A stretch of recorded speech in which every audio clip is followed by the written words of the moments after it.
Hello everyone, welcome back to our YouTube channel AgriAddict. As you all know, we are providing online courses for 4 major subject groups including plant science, physical science, agronomy and entomology, and complete mock test bundle for 6 major subject groups including plant science, physical science, agronomy, entomology, horticulture as well as social sciences, which will be really helpful for your competitive examinations preparations including ICAR, JRF, SRF, CUET, IBPS and other agriculture related examinations in your states. So as ICAR, SRF as well as JRF exams are approaching, AgriAddict platform has decided to discuss the previous year question papers of the ICAR JRF examination. So for the conceptual clarity, I will be dealing with the questions of the previous years with respect to economics, and the esteemed faculties of AgriAddict will be dealing with the remaining extension questions of the same. So before starting, let me introduce myself.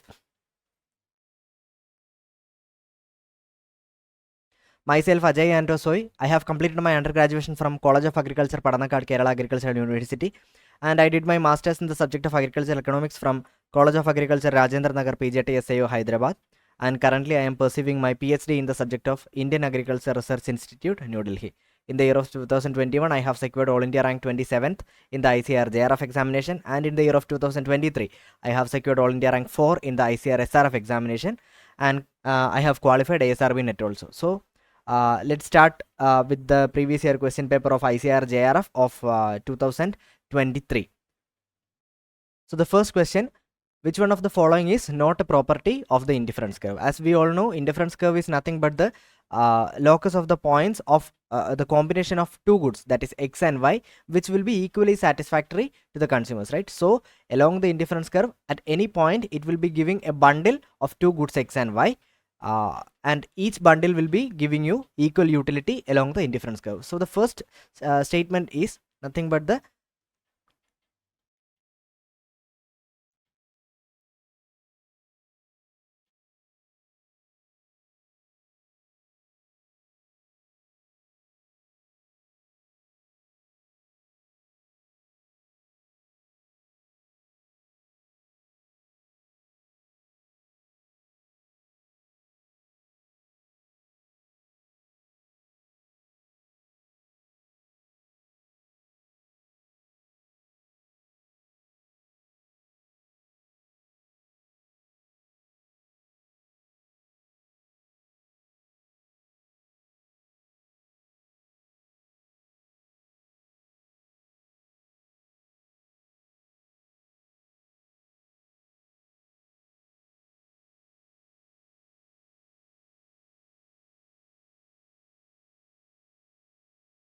So the first question, which one of the following is not a property of the indifference curves? The first option is indifference curves are negatively sloped and convex to the origin, which is a correct statement. When we studied about the indifference curve, we have seen that we will be plotting the quantity of x as well as y, which will be substitutable for one another, and the indifference curve is nothing but the curve which is connecting the locus of the points of combinations of two goods, which will be giving equal satisfaction to the consumers, and the indifference curve is negatively sloping as well as it is convex to origin. So the first statement is correct. What about the third statement? Farther the indifference curve from the origin, the higher utility it represents. So along with the concept of indifference curve, we have studied indifference map, in which the graph will be containing more than one indifference curve, and in the indifference map, higher indifference curve will be showing higher satisfaction. So farther the indifference curve from the origin, that is higher the indifference curve, higher utility it represents. So the third statement is also correct. What about the fourth statement? Indifference curve never intersect each other. That is also a correct statement, because if two indifference curves intersect each other, we have already discussed that the higher indifference curve will be having higher utility. Suppose this is A and this is B. So the indifference curve A will be having a utility of 150 utils and B will be having some 100 utils, and at the point of intersection, what will happen? At the point of intersection, at a combination, two types like two different types of utilities are present, which will be practically impossible. So therefore the indifference curve never intersect each other. And what about the second statement? Utility on an indifference curve decreases from left to right. It's totally a the statement is actually mistakenly written, because the indifference curve, throughout the indifference curve, in every point the consumer will be deriving equal satisfaction. At any point of the indifference curve, along a same indifference curve, at any point you can find equal satisfaction to the consumer. So therefore the second statement is not correct, and it is not a property of the indifference curve. So therefore the answer for this question will be second.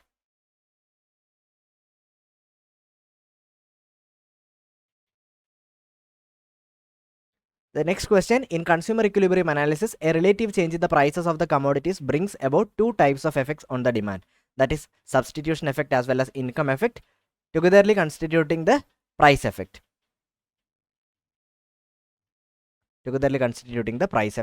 So statement 1, the substitution effect is always positive, which is a which is not correct actually, because the substitution for every goods will be negative when we are considering the normal goods, inferior goods, and given goods. When it comes to the substitution effect, for the normal goods it will be negative, for the inferior goods also it will be negative, and for given goods also it will be negative. What about the income effect? For the income effect, in the statement gives like the income effect may be negative, and as we have seen, income effect of the normal goods will be positive, but for inferior good and given good the income effect will be negative. So therefore the second statement is correct, because the income effect may be negative. So as the income effect is negative for inferior good and given good, the statement 2 is correct, but the statement 1 is not correct, because substitution effect will not be positive always for every goods, that is for normal goods, inferior goods, and given goods. We have seen that the substitution effect is negative, so therefore the statement 1 is incorrect. Therefore the statement 1 is wrong and the statement 2 is correct. The statement 1 is false and statement 2 is correct, which is the fourth option. And the seventh question, which of the following do not fall into the category of the medium term loans? According to the time period of the loans, we can classify the loans into three, that is short term loan, medium term loan, and long term loan. As we have studied from the agricultural finance portion, in the short term loan the time period will be varying from 6 months to 18 months, and for medium term loans it will be like 15 months to 5 years, and for long term loans the term period will be 5 years to 20 or greater than 20 years.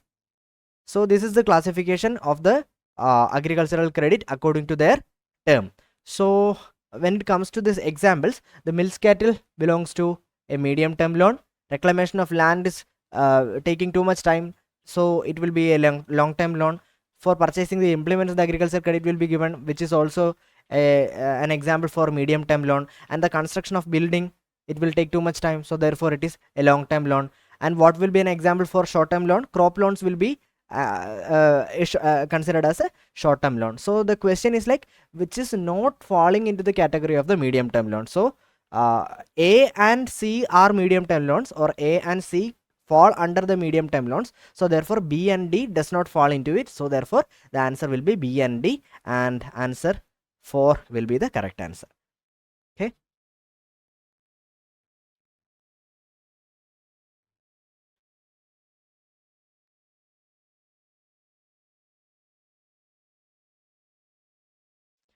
Yes, given below the two statements. Statement 1 is, after the establishment of NABARD, the Rural Credit Department as well as the Rural Planning Cell of the RBI were closed, which is a correct statement, because in 1979, the Graphic Card Committee, which is nothing but the committee to review the arrangements for institutional credit for agriculture and rural development, headed by B. Shivaraman, or Graphic Card Committee can be also called as B. Shivaraman Committee.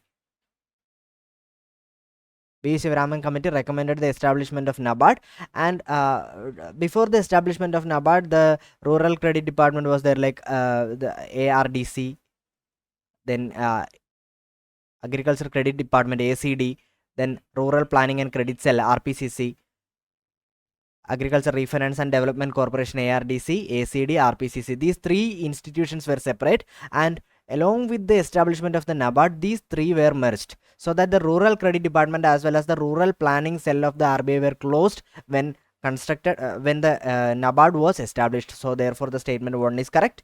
And what about the statement 2? In 2005, the Reserve Bank of India introduced the microfinance program. The microfinance program was established years before. It is not established in 2005. Therefore, the statement 2 is incorrect.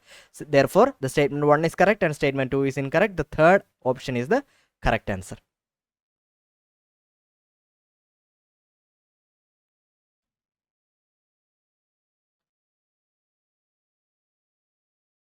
Yes.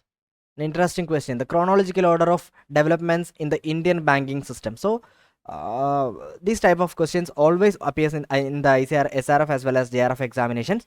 So, it is really important to study the years, the committees, because like the chronologically ordering questions will be there or the match the following questions will be there. So, this is unavoidable in fact in the case of ICR, JRF examination. So, when was the formation of NABARD? We have already discussed. It was in 1982, right?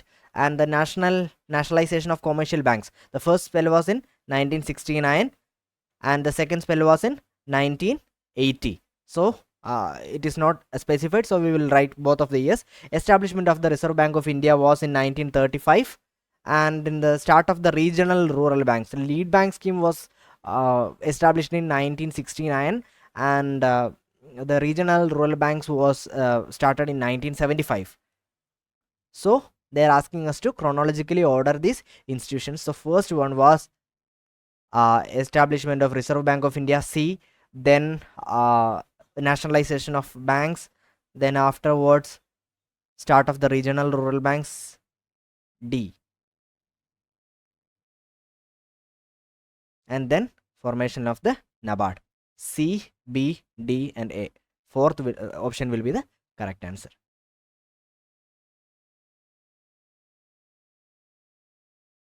Yes, give the following steps of processing the farm credit in proper sequence from the beginning to the end. So in the process of the farm credit or the when a loan is sanctioned, there are some steps to be followed, right? So it consists of 10 steps. You can refer it to Subbareddy book of Subbareddy book, the agricultural finance portion. So first one, you can remember this 10, like it is tedious process of studying for this 10 steps, but still it is easy if you are studying it like a story. Okay, the first step is like interview with the farmer. Okay, interview with the farmer. So the farmer is visiting the land first and seeing the manager and asking for some loan for some of the purposes. So the first one is the interview, and secondly the bank manager or the authority will be asking them to give an application, right? So then the application of the loan,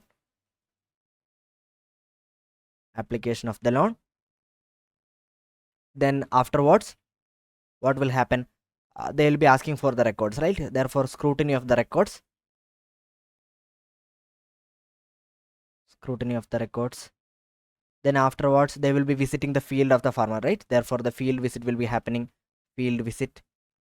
Then they will be checking whether the farmer is eligible for the loan, right? So therefore checking the eligibility criteria. Then what will happen after that? They will be again after if the eligibility criteria is sanctioned, then they will be sanctioning the loan, right? Sanction of the loan.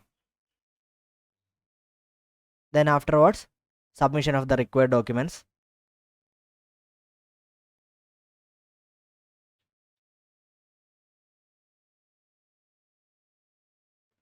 Submission of the required documents like promissory note or the repayment period related documents like that. So after that, after the submission, they will be disbursement of the loan, right?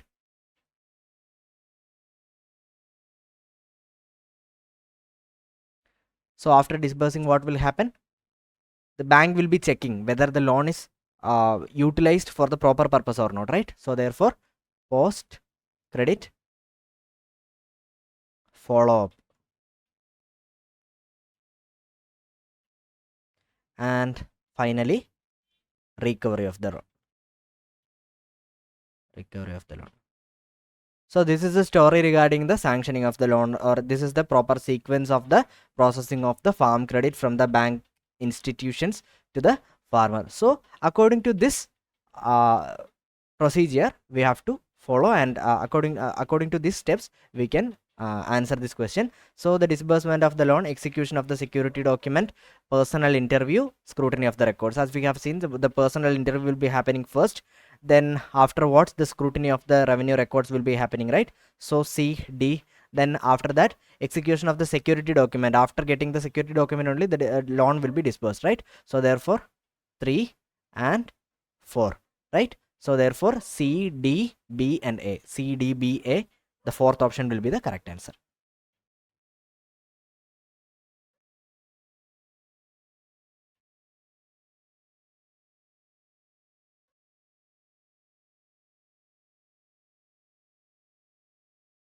So calculate the equilibrium price. We have given the demand function and supply function. To calculate the equilibrium price, the demand function should be equated with the supply function, right? So therefore we have to equate these two equations. That is nothing but the demand should be equal to supply in order to arrive at the equilibrium price, right? That is, the price should be satisfying the demand function as well as the supply function. So therefore 250 minus 15p should be equal to 50 plus 10p. So afterwards 250 minus 50, 200 should be equal to 25p. So therefore the equilibrium price will be 200 divided by 25, which is nothing but 8 rupees, right? So option 1 will be the correct answer. Okay, another interesting match, the following has been come. So first thing is landlord tenure, second one is the maximum size of the holding which a family should possess, third one is independent single tenure, fourth one is a holding smaller than the economic holding which may provide a reasonable standard of living, optimum holding, riot vary system, basic holding and zamindari system. Riot vary system and zamindari system we can relate, right? In zamindari system what will happen, the farmer has to give tenure to the zamindars, right, or the landlord. So landlord tenure will be matched with the fourth option, 4. And the independent single tenure, as we all know, riot vary system, riot is nothing but means farmer, right? And as far as the farmer is connected with the government will be giving whole right to individual farmers to sell their property or buy their property or lease their property or whatever they want to do with them. So therefore the independent single tenure will be connected with the riot vary system. So C will be connected with the second option. And what about the D option, a holding smaller than the economic holding which may provide a reasonable standard of living? This is nothing but the basic holding, so it will be connected with 3. And the maximum size of the holding which a family should possess is nothing but the optimum holding, which will be connected to 1. So therefore ABCD will be connected with 4, 1, 2 and 3, right? 4, 1, 2 and 3. Option 2 will be the correct answer. Yes. Another match the following question. So these are the types of inflation: open inflation, ratchet inflation, cost push inflation, as well as stagflation. Here the ratchet inflation is a comparatively a new terminology. Rest of the things we can figure out. So in the list 2, in the column 2, it has been given the descriptions of the types of inflations, right? So what happens in the open inflation? Open inflation is nothing but when the market prices are increasing over the period of time, or the general price level is increasing over the period of time, there is no barriers, or the government is not taking any adequate mechanisms to cope up the inflation or to reduce the inflation, right? That is nothing but the open inflation. So it can be connected with the second option, right? The inflation in the absence of any barrier or government control to price rise. So A can be connected with 2. What about ratchet inflation? It is a comparatively new terminology. Let's leave behind. C, cost push inflation. What is cost push inflation? It is nothing but the inflation which is happening due to the increase in the cost of the input of different industries or the business organizations, right? So therefore the cost push inflation is nothing but the inflation due to the increase in the cost of the inputs used in the production process. So C can be connected with the first option. What about stagflation? It is nothing but the inflation with the stagnation in the economy, or inflation coupled with unemployment in the economy, right? That is not, known as stagflation. So inflation in an economy which is accompanied by declining output and rising unemployment.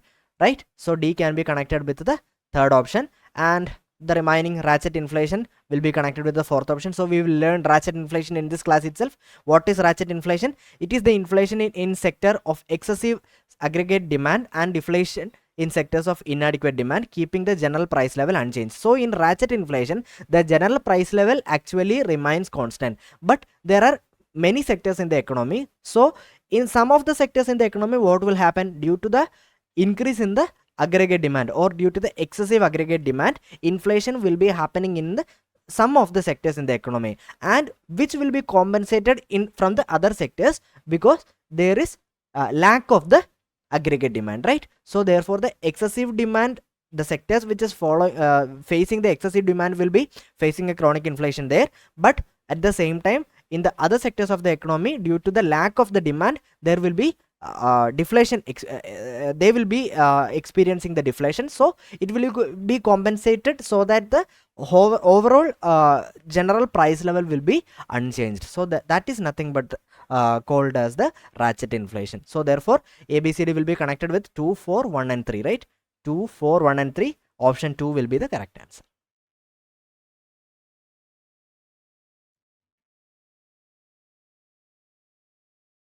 Again, another match the following.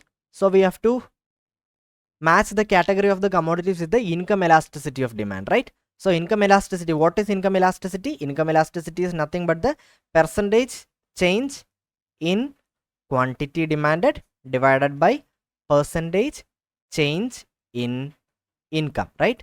So it is nothing but the sensitivity of the quantity demanded with the change in the income of the consumers, right? So therefore there are normal goods are there, luxurious goods are there, necessary goods are there, inferior goods are there. What happens in the luxury goods? It will be relatively more elastic, right? So therefore the income elasticity will be greater than 1. So it can be connected with the third option. What about the normal goods? For normal goods, we cannot say that whether it is relatively elastic or relatively inelastic. So therefore elasticity will be greater than 0. So therefore A can be connected with the fourth option. What about the necessary goods? For necessary goods, as we all know, the quantity demanded for the necessary goods will be remaining unchanged irrespective of the level of income, right? Whether the income has decreased or increased, the quantity demanded, for example the demand for the salt, whether the income has increased or decreased will not be affecting the quantity demanded for the salt, and which is a necessary good in our food items, right? So therefore it will be relatively inelastic, and therefore we can say that the income elasticity will be less than 1, right? So therefore less than 1 and greater than 0. So C can be connected with the second option. And what about the inferior goods? For the inferior goods, we have already seen that when the income increases, the demand will be shifting to the new products, or the demand will be decreasing for the inferior goods, right? For example, you can assume the case of a second-hand scooty. What if the income of the consumer increases? Whether he will be purchasing 2 second-hand scooties, or he will be shifting his demand to buy a new scooter. He will be buying a new scooter, right? So for an inferior good, actually, when the income increases, the quantity demanded decreases. So therefore it will be having a negative income elasticity, and which will be connected with the option 1, that is income elasticity will be less than 0. So thus ABCD will be connected with 4, 3, 2 and 1, and the right option will be third option, A4, B3, C2 and D1.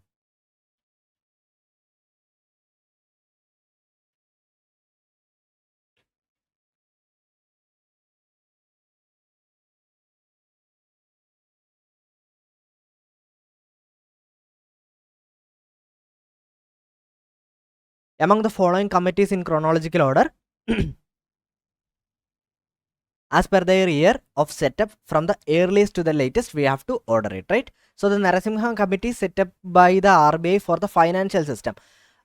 We usually study the Narasimham committee in relation with the regional rural banks, right? In the 1975 74 it has been set up. 1975 the regional rural bank has been established according to the recommendation of the Narasimham committee. But Narasimham committee has been set up by the RBI for the financial system in 1991.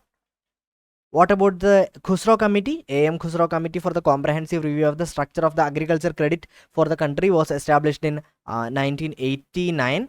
What about the ML Dandwala committee set up by the RBI to review the working progress of RRBs? 2 years after the establishment of RRBs, the ML Dandwala committee to set up by the RBI to review the working of the RRBs. So therefore it was established in 1977.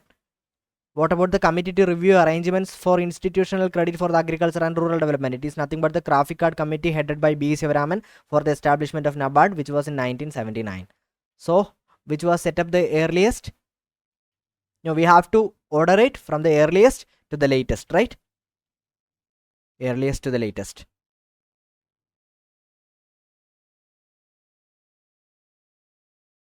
So first was C, afterwards D, then afterwards B, then A. CDBA. First one is the correct answer.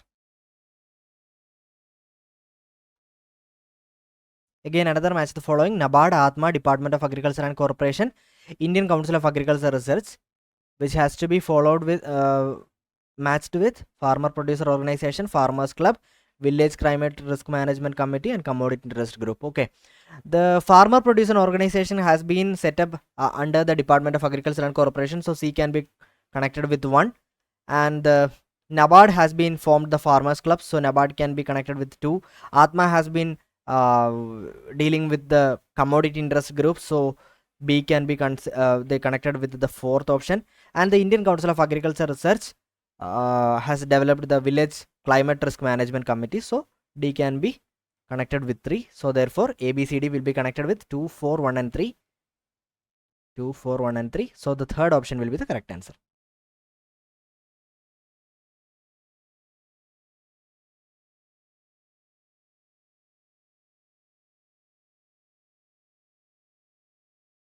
Find the TPP when 5 units of the variable factors are combined with 5 units of fixed factors and MPP remains constant at 10 units. So we have that the MPP is equal to 10 units.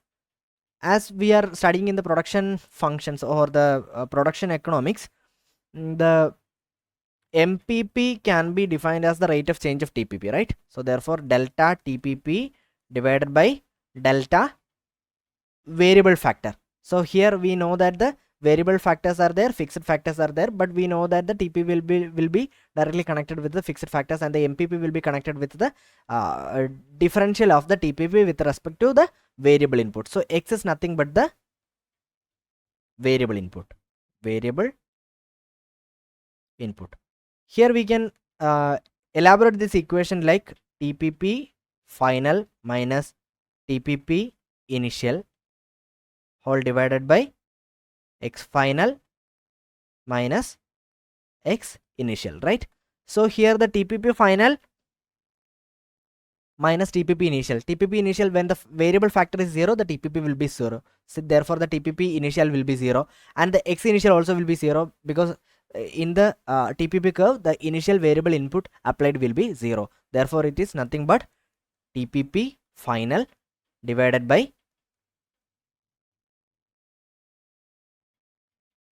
X final, right? So therefore we have to find the TPP. TPP is nothing but MPP into X final. What is the given MPP here? MPP remains constant at 10 units, right? So therefore 10 into the variable factors. Number of variable factors is nothing but 5 units. So therefore the TPP will be 50 units. So therefore the answer will be third one. I hope you got the point.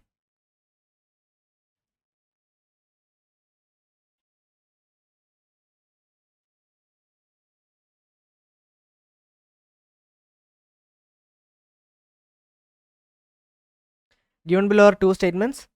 Indian agriculture has achieved tremendous success after Green Revolution, which is a correct statement.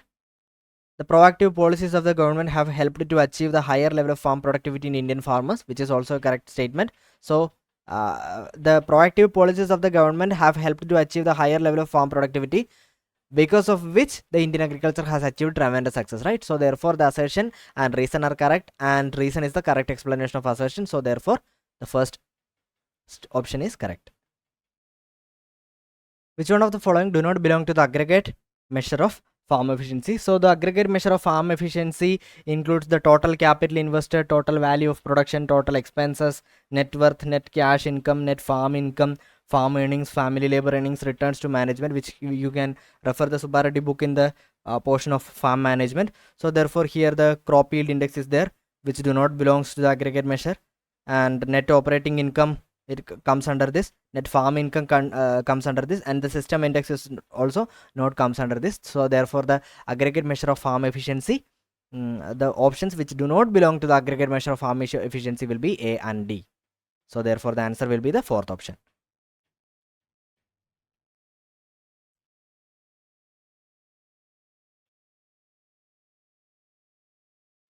Match the following. So the recommendation of government to merge the banks into three-tiered structure, then probed into the performance of the societies, examined the operational aspects of the service area approach, recommended the reorganization of the primary structures into viable units, has to be matched with second M. Narasimham Committee, B. Venkatapaya AARCR Committee, Sir Edward McLagan Committee, and OCHA Committee. So recommended the governments to merge banks into three-tiered structure, probed into the performance of the societies. It was nothing but the third option. Edward McLagan Committee examined the operational aspects of service area approach. It was nothing. It was constituted by the OJA Committee, which was set up by RBI. So C will be fourth one. Recommended the reorganization of the primary societies into viable units. Nothing but the second option. Venkatapaya Committee from AIRCR, All India Rural Credit Review Committee, and recommended the government to merge banks into three-tier structure by the Narasimhan Committee 1. So therefore answer will be 1, 3, 4, 2. 1, 3, 4 and 2. Option 4 is the correct answer.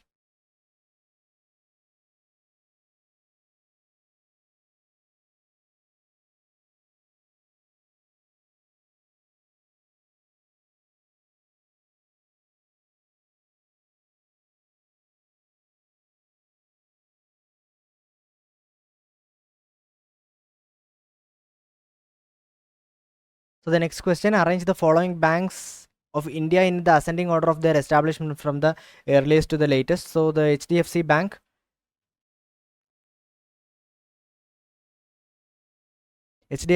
was established in 1994. Then Kotak Mahindra Bank was established in 1985. Then the Bank of Baroda was established in 1908. And the Union Bank of India was in 1919. So therefore establishment from the early to the latest. So first one was C, then afterwards D, then afterwards B, and afterwards A. C, D, B, A will be the correct answer. So the third one is the correct answer. For the production function, Q is equal to 3 L raised to 1 by 3 K raised to 1 by 3, the maximum possible output that the farmer can produce with 125 units of labor and 125 units of capital will be. This is nothing but the general formula or general form of the Cobb-Douglas production function, and here we have been provided with the amount of the labor as well as the capital, and the Q is nothing which is represented by the possible output. Okay, so here they are asking about the maximum possible output that the farmer can produce with 125 units of labor and 125 units of capital. We have to just substitute the 125 and 125 as L and K. So therefore Q will be equal to 3 into 125 whole raised to 1 by 3 into 125 whole raised to 1 by 3.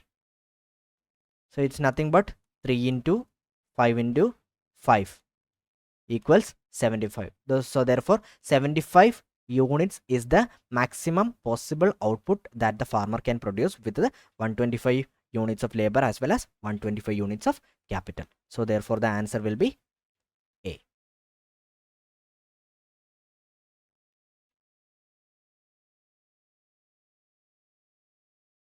Another statement question, assertion and reason. The assertion is MPP can be 0 or negative but not APP. As we have seen in the production function graph, the TPP and APP will be having only positive values, and the only value or the only thing that will be having a negative value will be MPP. So MPP can be 0. The MPP is 0 when the production function transitions from the second zone to third zone, right? So MPP can be 0, and after the or during the third zone of the production, what will happen? MPP will be negative. So assertion A is correct. What about the reason? APP is the ratio between TPP and the units of variable factors, which is correct, which is always positive, while MPP is the change in the TPP owing to an additional unit of variable factor, which can be 0 or negative. This is the proper reason. It's nothing but APP, which will be reflecting the technical efficiency of the variable resources, like, right? That is the ratio of the TPP with respect to the units of the variable factor. But what happens with the MPP? MPP is nothing but the rate of change of TPP, which can be positive or negative or 0. So therefore reason is also a correct statement, and reason is the correct explanation of our assertion. So therefore the answer will be first option will be the correct answer.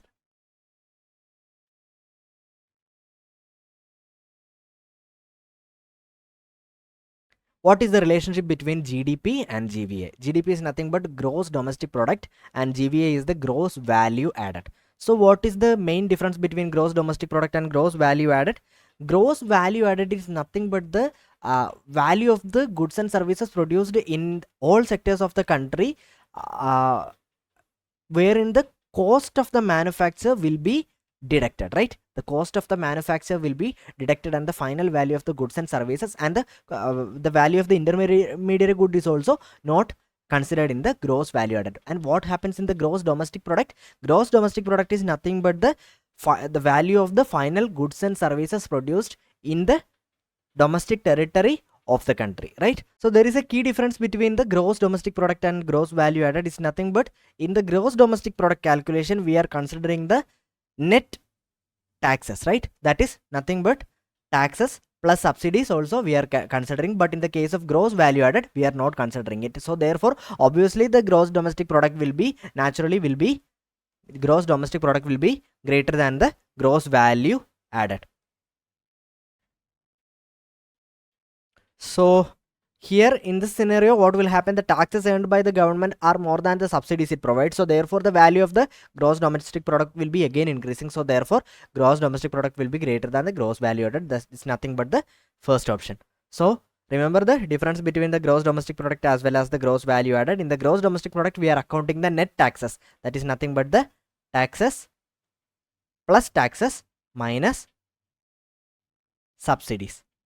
But in the case of the gross value added, we are considering only the final value of the goods and services produced by the all sectors of the economy, including agriculture, industry, services, everything. Okay, so I hope you got the point. Okay, next question. Property rights for a product or for a production process lead to which of the following market structures? It's nothing but oligopoly. It's a direct question, right? Monopoly. Patent rights. So the next question is, patent rights for a product or for a production process lead to which of the following market structures, which is nothing but the monopoly. The option 1 is the correct answer. Why? Because patent rights or some rights on the exclusive ownership of the some inputs will be leading to the monopoly power to a firm, right? So therefore the patent rights for a product or for a production process will be leading to a monopoly market structure. It is a direct question, and the right answer is the first option, monopoly.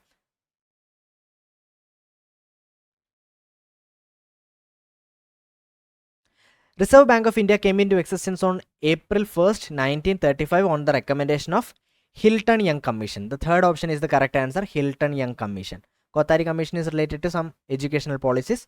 Finance Commission of India has nothing to deal with the Reserve Bank of India. I mean the establishment of the Reserve Bank of India. Which of the following is statements are true with respect to internal rate of returns? Internal rate of returns is a discounted measure of profitability of the firm, right? So after BCR and NPV, internal rate of returns is calculated. And what is internal rate of returns? In computation of internal rate of returns, the time value of money is accounted. That's why it is a discounted measure. So statement A is correct. IRR is also known as the marginal efficiency of the capital. Statement 2 is also correct. IRR is the discount rate at which the present value of the net cash flows are just equal to 0. Yes, here IRR is nothing but the rate of returns for the farmer or the business organization, wherein the net present value or the net present worth just equal to 0, or where we can say that the business is in break even. When the business is in break even condition, what will be the rate of returns for the business organization? That will be given by the internal rate of return. So therefore the third statement is also correct. And fourth one, IRR is also defined as the ratio of the net present values of the cash flows to the initial capital expenditure. No, the IRR is not the same ratio. So therefore the fourth option is not correct. So therefore A, B, C are correct options. So third one is the correct answer.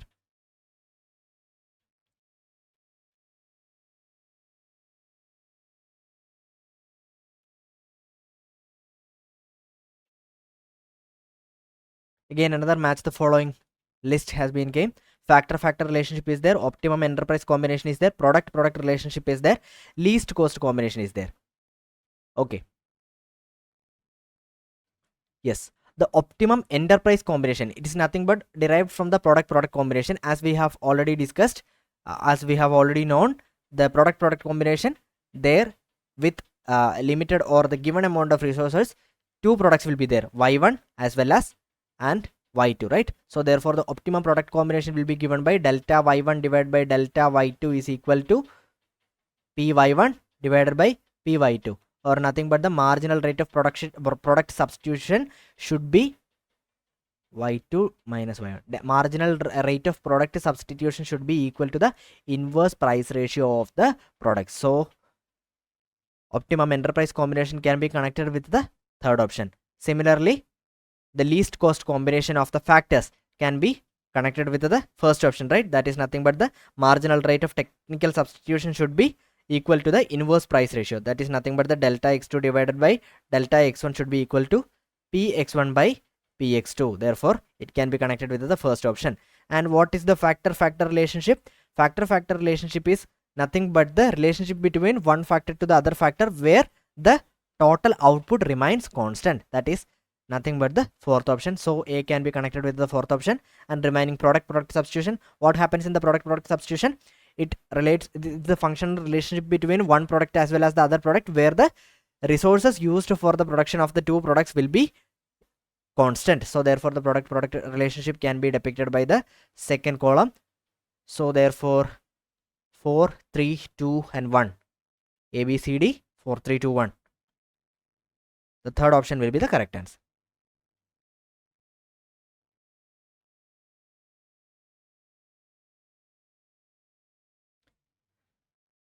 So yes, the statement 1, the cooperative agriculture and rural development banks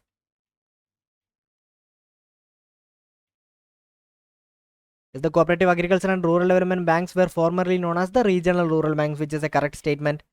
In 2003, the RBI set up a committee under the chairmanship of Professor V.S. Vyas to review the working of the RRBs, which is incorrect.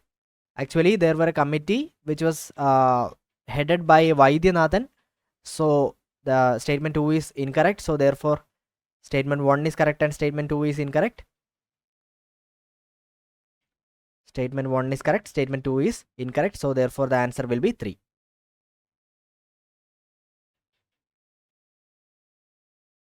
Match the following: internal economies of scale, external economies of scale, internal diseconomies of scale and external diseconomies of scale. What is happening here? Internal economies of scale, depletion of resources, can be external economies of scale, right? External, no, it's external diseconomies of scale. Internal, external economies of scale and diseconomies of scale. Diminishing productivity, division of labor. So yes, which are the internal economies of scale?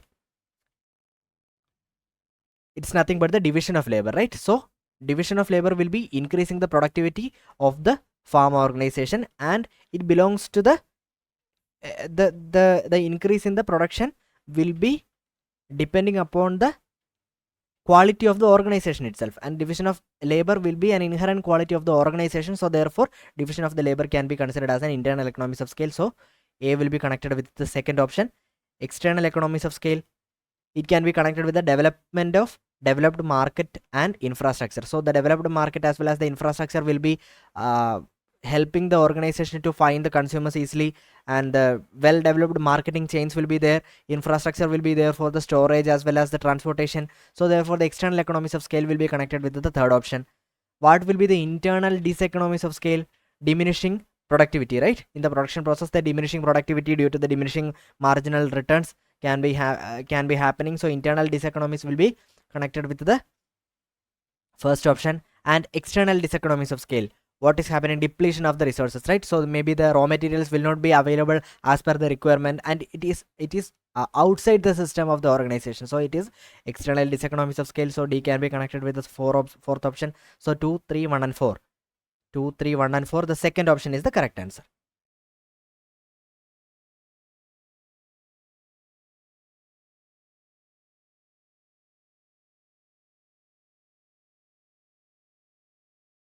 Who coined the terms microeconomics and macroeconomics? Adam Smith? No, Adam Smith is the father of economics, as well as the propounded the wealth definition. Alfred Marshall propounded the welfare definition. Ragnar Frisch has been given the term microeconomics and macroeconomics. So therefore the answer is 3. The term microeconomics and macroeconomics was coined by Ragnar Frisch. Which of the following committees in 1942 recommended the maximum size of land a landlord can retain? Which is a direct statement question, direct question. So it's nothing but the Kumarappan committee. The fourth option is the correct answer. The major wheat producing states in India are Haryana, Punjab, Uttar Pradesh and Madhya Pradesh. And the 3 largest states of wheat production in the 2021-22 were the major producer was Uttar Pradesh, then afterwards Punjab, and afterwards Madhya Pradesh. So therefore UP, Punjab, UP is there, Punjab is there, Madhya Pradesh is there, and the Haryana is the odd one out. So therefore major wheat producing states in India during 2021-22 were B, C and D. So therefore fourth one is the correct answer. What are the sectors included in the so-called 3-sector economy? In the 2-sector economy, what all the things were there? Household sector will be there, and a family sector will be there, right? And in the 3-sector economy, another component will be coming, that is government sector. If the question was a 4-sector economy, the international sector also will be there, that is export and import also will happen. So therefore A, B, C are there. So therefore the sectors included in the so-called 3-sector economy is nothing but A, B and C. So option 1 is the correct answer.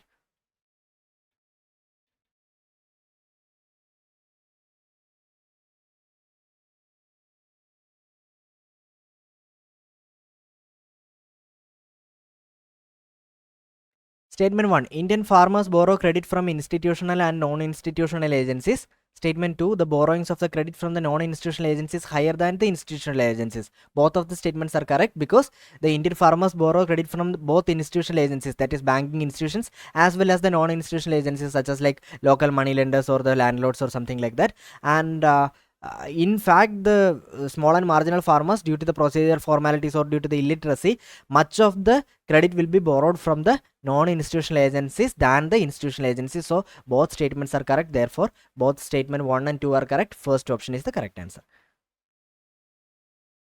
Under World Trade Organization, domestic support measures in agriculture that leads to trade distortion are put in different boxes: amber, blue, green and development. From the point of view, they are exemption from the reduction. Given below are two statements about the amber box, which is the trade distorting box, right? So statement 1 is the domestic support measures in this category distort the trade, like support prices and subsidies directly related to the production of the quantity. Statement 1 is correct. And what is the statement 2? The domestic support measures are subject to reduction beyond the exception limits with respect to amber box. The statement is 2 is also correct. So therefore both statements are correct. First one is the correct answer. Question number 74. Two statements: the implicit cost arise in the case of payments made to the factors of production which do not belong to the employer himself.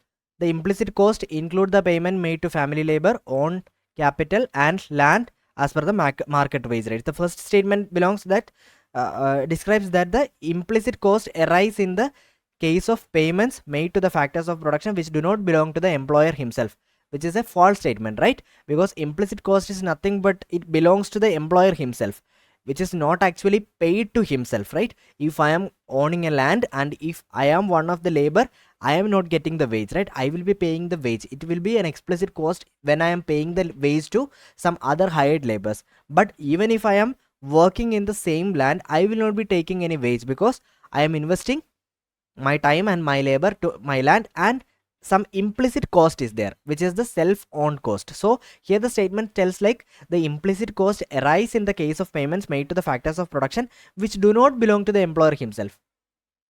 It's a false statement, so statement 1 is false. What about statement 2?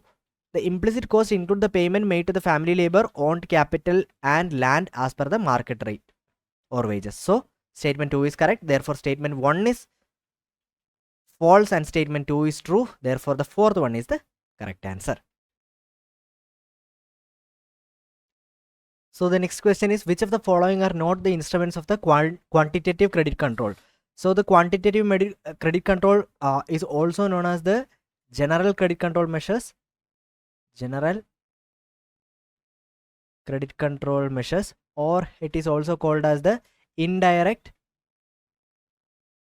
credit control measures, indirect credit control measures. So in this credit control measures, three types of things are coming. First one is bank rate and repo rate. Second thing is open market operations, and the third one is cash reserve ratio. So among the options, bank rate is given, open market operations is given, and the question is which of the following are not the instruments of the quantitative credit control. So rationing of the credit is a qualitative credit control. Change in the margin of the requirement of the loan is also another qualitative credit control, and the qualitative credit control measures can be also called as the specific credit control measures or the direct credit control measures. So A and B not belongs to the quantitative credit control measure, so A and B will be the correct answer. So the third option will be the correct answer.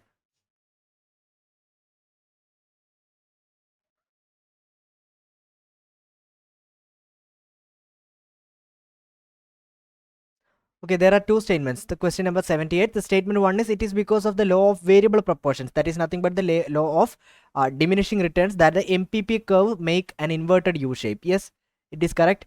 MPP will be increasing in the first stage, then it will be decreasing in the first stage, and it will be equal to APP in the transition from the first stage to the second stage, and along the second stage MPP will be decreasing to 0, and from the transition from the second stage to the third stage MPP will be 0, and during the third stage MPP will be negative. So the negatively or the inverted U shape or the decreasing part of the MPP is causing because of the application of the law of variable proportions of or law of diminishing returns. So the statement 1 is correct.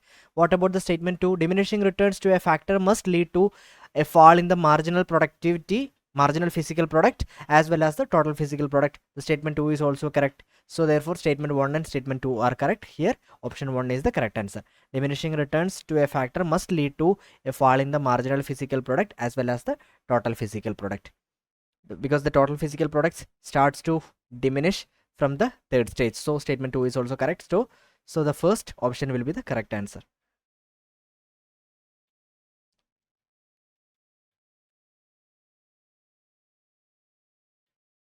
Okay, match the following. So here are some of the concepts or definitions of some of the concepts, and the corresponding concepts are given in the second column. The first one is the percentage change in one factor divided by the percentage change in the other factor, which is nothing but the percentage change in the one factor divided by the percentage change in the other factor. It is nothing but the elasticity of substitution. So A can be connected with the second column, sorry, second row, and indicates the second one. B indicates the changes in the curvature of the total physical product, indicates the change in the curvature of the total physical product in the inflection point. It is nothing but the maximum point of the MPP wherein the curvature of the TPP curve changes from convex to concave row. So therefore the inflection point indicates the change in the curvature of the total physical product. B can be connected with the third row. Each additional units of input adds less to the total product than the previous unit did. It's nothing but the marginal rate of product substitution. So therefore C will be connected with 1. Sorry. C will be connected with the fourth option. C will be connected with the fourth option. It's nothing but each additional unit of input adds less to the total product than the previous unit did. It's nothing but the statement of the law of diminishing returns or law of decreasing returns. So C can be connected with the fourth column, and the remaining one, slope of the production possibility curve.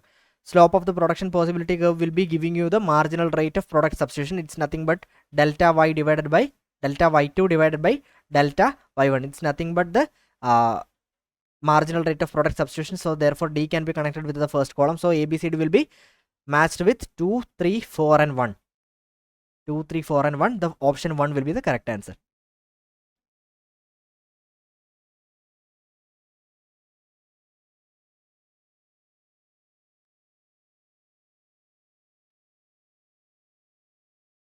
Question number 85. From the following, identify the correct definition of the cross price elasticity of demand for commodity X of the commodity Y. What is cross price elasticity? It is nothing but the change in the quantity demanded for X with respect to the price of its substitute Y, right? So therefore, cross price elasticity, the definition of the cross price elasticity will be the percentage change of the demand for commodity X to the percentage change in the price of the commodity Y. The first option will be the correct answer. So therefore, option 1 will be giving you the correct answer for this question.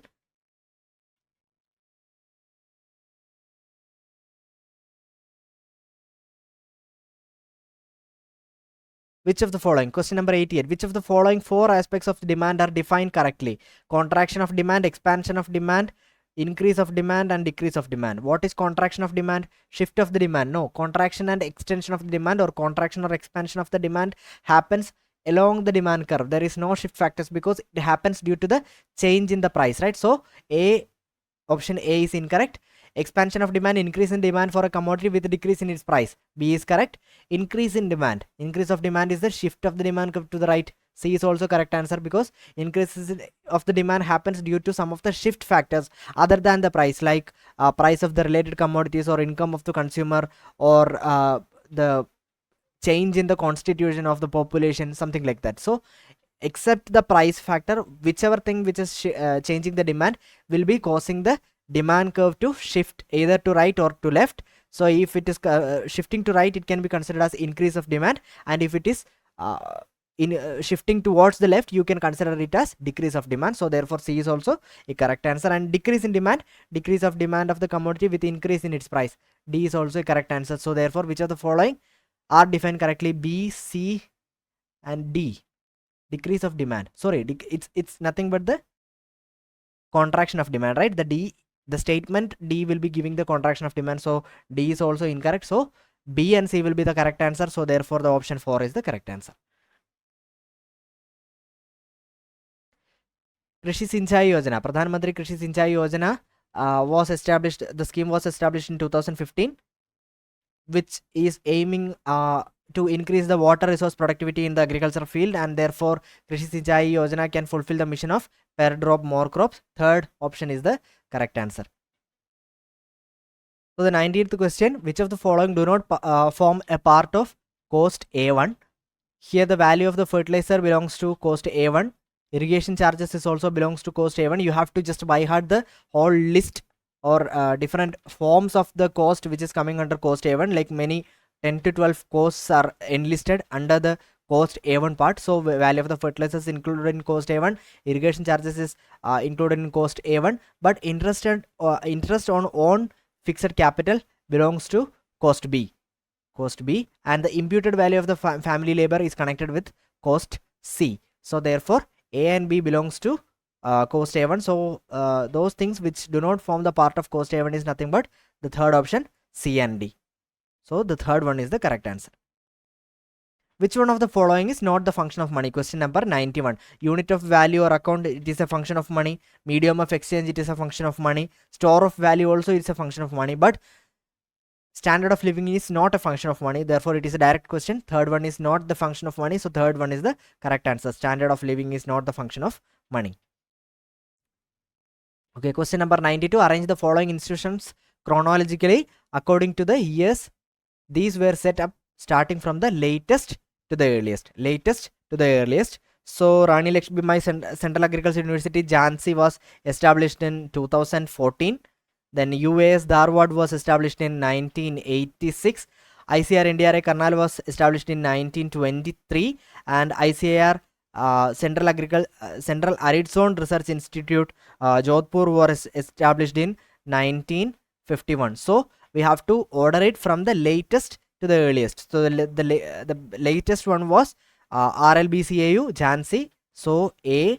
Then afterwards UAS Bangalore, then ICR Kasri Jodhpur D, and finally the earliest one, that is ICR India Karnal in 1923, that is C. So A, B, D, C. A, B, D, C. The second option is the correct answer.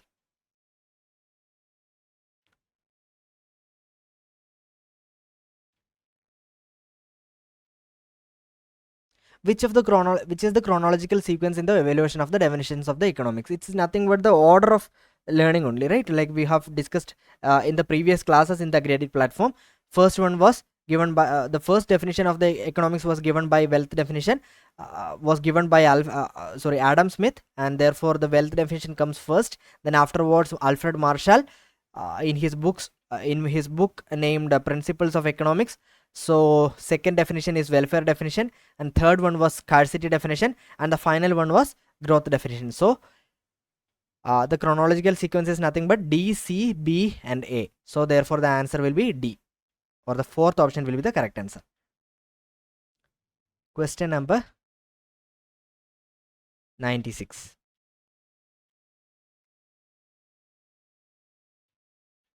Which of the following statements reflect the challenges in formation and strengthening of the farmer producer or the producers organization? So some of the problems or the challenges which is followed to set up a producer organizations are enlisted below. Which of the given options belongs to the changes in the formation and strengthening of the producer organization? That is the question.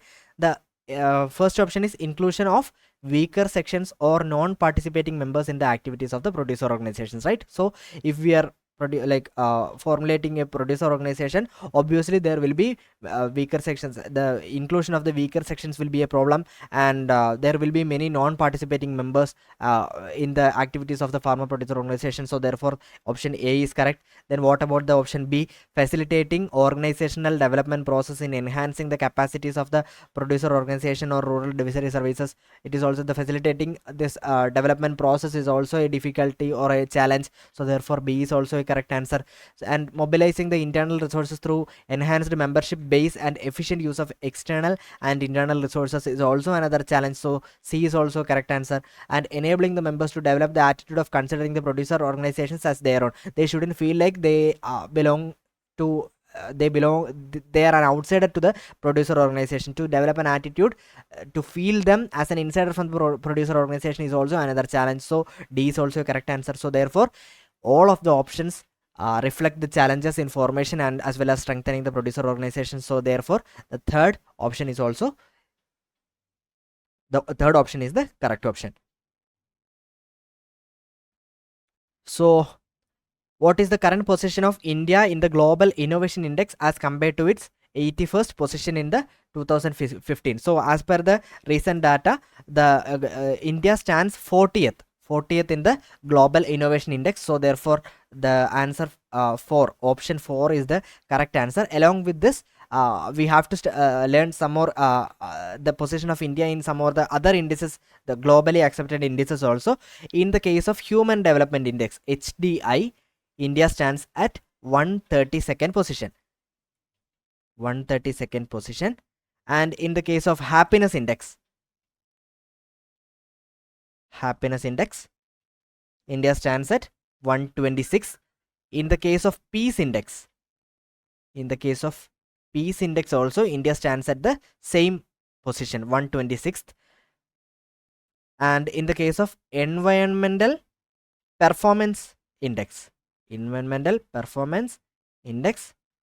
India is lagging behind, that is in 180th position. So these points also should be remembered for your JRF examination.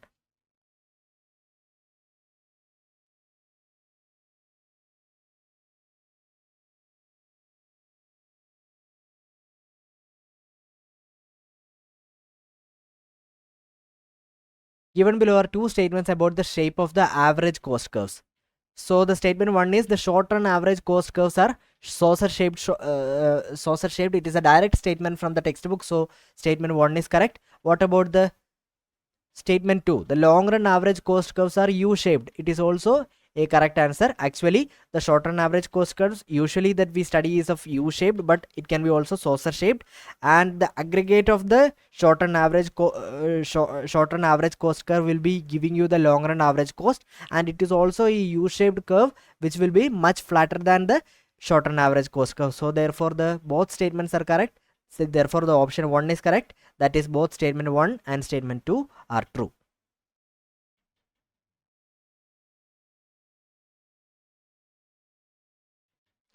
The simple multiplier for the increase in income delta y to the increase in the investment is equal to, it's nothing but the investment multiplier. The simple investment multiplier is nothing but delta y divided by delta I is equal to 1 divided by 1 minus b, where b is the marginal propensity to consume. So 1 divided by 1 minus b is nothing but 1 minus mps, right? 1 minus b is nothing but the marginal propensity to save. That is, you should remember that the marginal propensity to consume plus marginal propensity to save will be equal to 1. Therefore from the investment multiplier, that is 1 divided by 1 minus b, we can derive that the investment multiplier is equal to 1 divided by 1 minus mps. So therefore it is nothing but the inverse of the marginal propensity to save. So the fourth option will be the correct answer.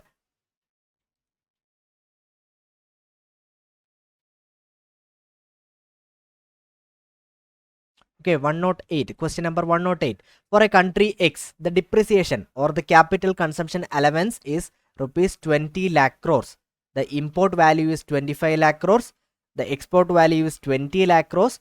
Calculate the net national product of the country if the gross domestic product is rupees 160 lakh crores. Okay, so the gross domestic product, what is gross domestic product? It is nothing but the value of the goods and services produced inside the domestic territory of the country for the past year. That is nothing but the gross domestic product, and which is given as 160 lakh crores, right?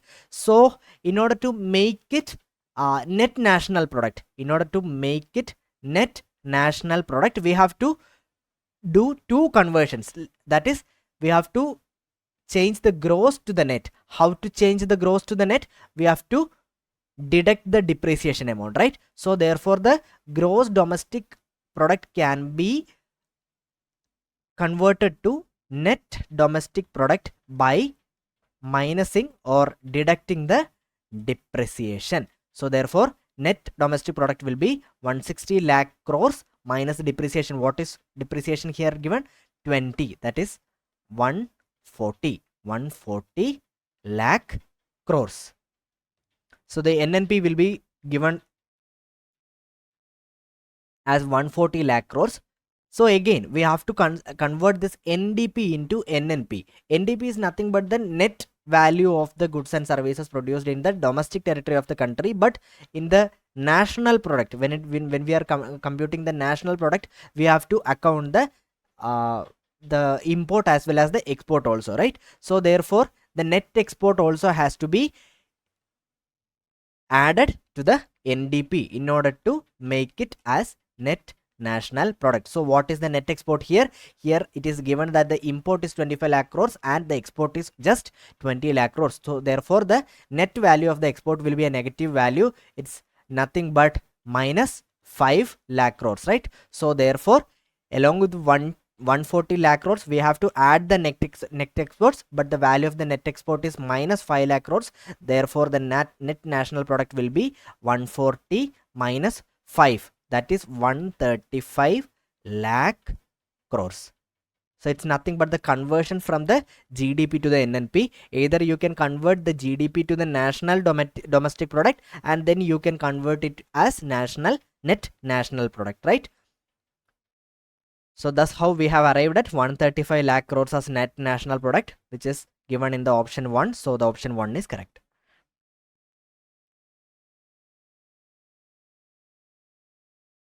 Okay, question number 110. The economic phenomenon responsible for the decrease in the average cost of a firm in the beginning with the increase in its output. The economic phenomenon responsible for the decrease in the average cost of the firm in beginning with the increase in the output. So here what happens, there is a phenomenon where the output produced is increasing, the average cost incurred is decreasing. It's nothing but the economies of scale, which is a direct question. So the option 1 is the correct answer, economies of scale.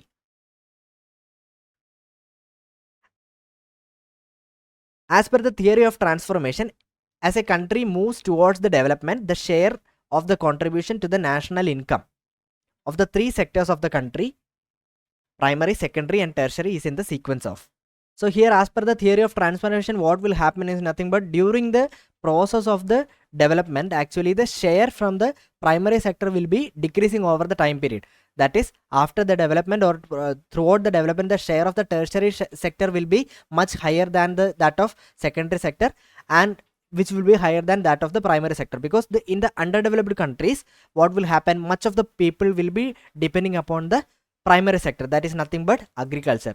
And during the development, what will happen, shift of the labor from the primary sector to the secondary sector will happen, and after that, from the secondary sector, the people will be shifting to the tertiary sector. And during the process of development, what will happen, the share of the tertiary sector will be much higher than that of the secondary sector, as well as the secondary sector will be much higher than that of the primary sector. So therefore, as per the theory of transformation, as the country moves towards the development, the share of the contribution by all the sectors to the national income will be in the order, tertiary sector will be greater than that of secondary sector, that will be greater than that of primary sector, and the fourth option will be the correct answer. So the next question is question number 112. Arrange the following institutions in the ascending order of their establishment from the beginning to the latest. So first one is Rajasthan Cooperative Marketing Federation, nothing but the Rajfed. Rajfed was established in 1944. So next one is National Cooperative Development Corporation, NCDC. NCDC has established in 1963. Then the Krishak Bharati Fertilizer Cooperative Limited, that is CRIPCO. CRIPCO was established in 1980, and the Royal Commission of Agriculture was constituted in 1928. So therefore, when we are ordering in this institutions in the ascending order, we will get like first one was Royal Commission of Agriculture, D. Then after that, National Cooperative Development Corporation 1963, B, D, B. Then afterwards, Rajasthan Cooperative Marketing Federation, A. And finally the CRIPCO, that is C. So DBAC is the correct answer. Sorry, DABC. DABC is the correct answer. So therefore, answer option 3 is the correct answer, right? 112. The question 114. There are okay. The question number 116. In the multiple regression model, the adjusted R square. R square is nothing but a value which will be explaining the overall fitness of the model, or how the dependent variable will be explaining the, or how the independent variables will be explaining the variations of the dependent variable, that will be given by the R square. So adjusted R square is nothing but the R square which will be connected, the adjusted R square adjusted with the degrees of freedom. So therefore it's nothing but the R square divided by degrees of freedom. So in multiple regression model, the R square cannot be negative. We cannot say that, because in the multiple regression model, what will happen, if the R square having a negative value, it is saying that the model is not at all able to it's really a false model, that is it cannot explain the model in a good way, or the variation of the dependent variable cannot be explained by the independent variables. So the model will not be that much good. So the adjusted R square can also have the negative value. So therefore option 1 won't be the answer.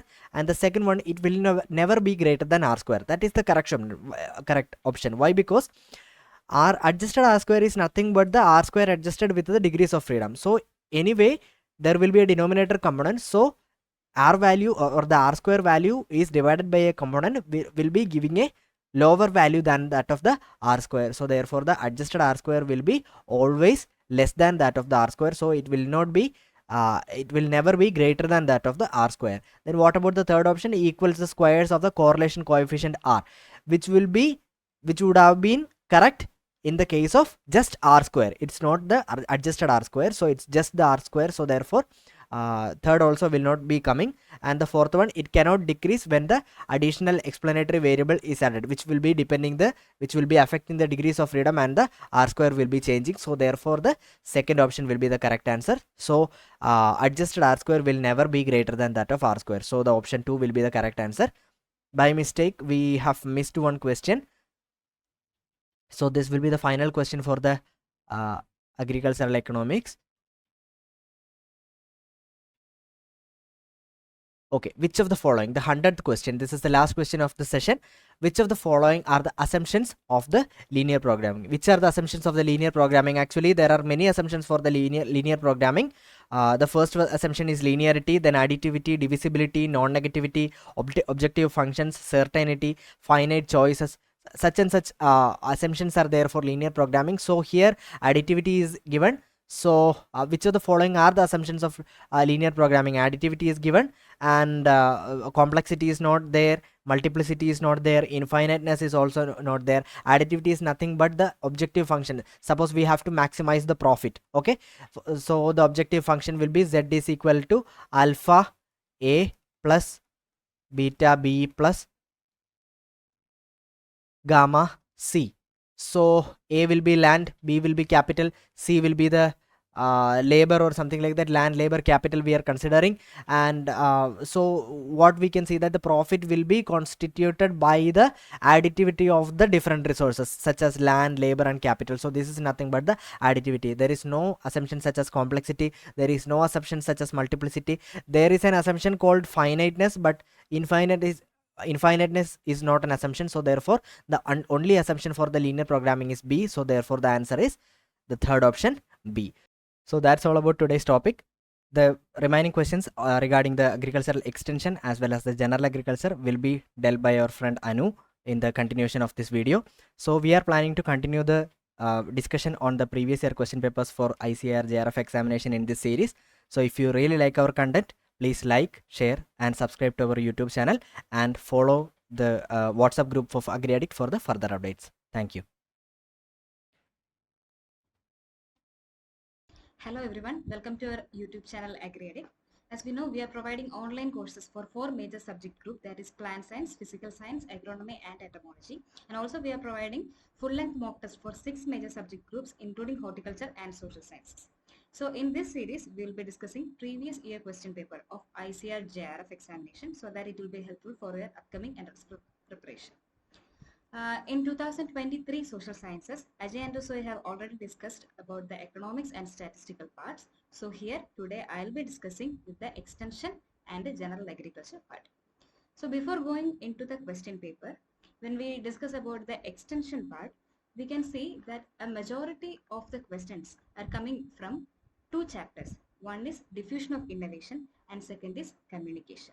Even though from every chapter's questions are there, when you are preparing for entrance, you can give a little more emphasis to these 2 chapters. So we'll start. First question is, at what stage of innovation decision process the reinvention occurs or the innovation is changed or modified by a user in the process of adoption? So here the key word is reinvention. Reinvention means the degree to which a technology is changed or modified by the user. So when you think, if you want to change something, you have to see how it is implemented in your field, right? So it will not occur in knowledge stage, it will not occur in decision stage. The answer is implementation stage. Next question, what is not correct about Bharatiya Pragati Krishi Paddhati, BPKP, the new initiative undertaken by Government of India? So in social sciences, every year question paper, 1 or 2 questions is compulsory from the schemes. The schemes related to agriculture or schemes related to rural development, one question will be asking. So you cannot study every aspect regarding a scheme. So at least make sure that you are aware of at least the year in which the scheme is launched, under which ministry the scheme is launched, and what is the main mission of the scheme. So here they are asked about Bharatiya Pragati Krishi Paddhati BPKP. So there are 4 statements. First one is it was launched in 2017-18.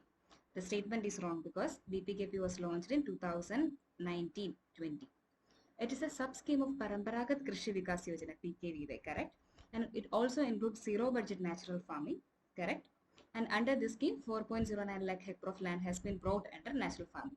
You may not be aware of these statements because even though the scheme launched in 2019, they are referring to the current situation of the scheme also. But this is also a correct statement. So only wrong answer is first statement.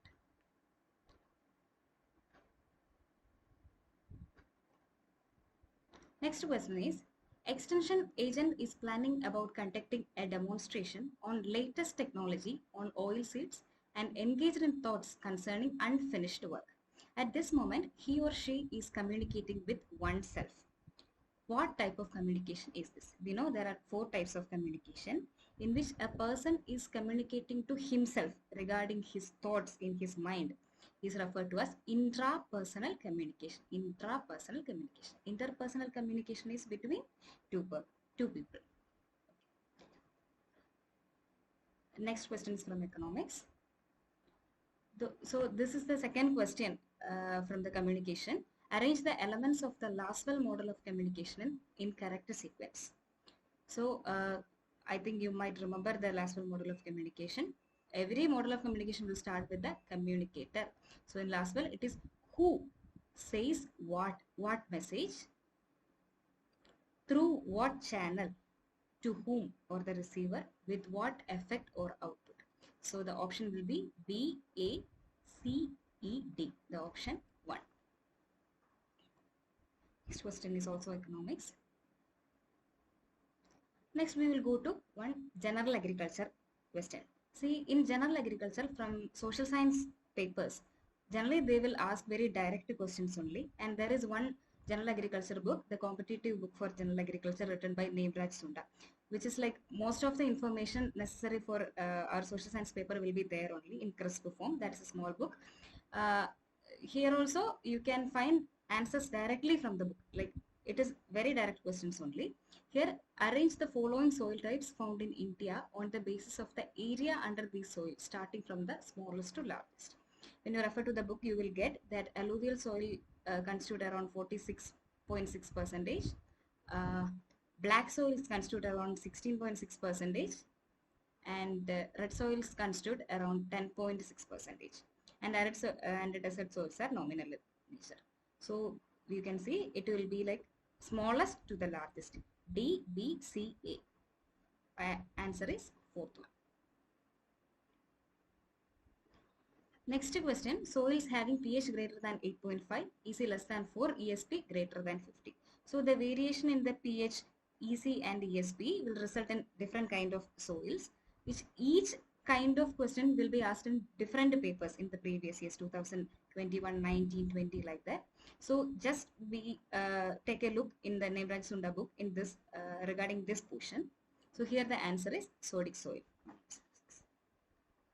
Next question is also from general agriculture only. So in the left side they have given tillet, growing of tagetes, bifen and PGNP. So when we are matching with the right hand side, tillet is a person related with the stinging smut of weed. And growing of tagetes, which is marigold, it is a trap crop for American bollworm. Bifen is a scientist related with the genetics of plant disease resistance, and PGNP has a specific pest, that is blue moth. I'm not explaining that in general agriculture questions, because most of the things are direct questions from that small book, competitive book of agriculture, and also it is not that much repetitive in nature, but similar kind of questions will be coming. Okay. So next question is, so answer to this question is 1, first option.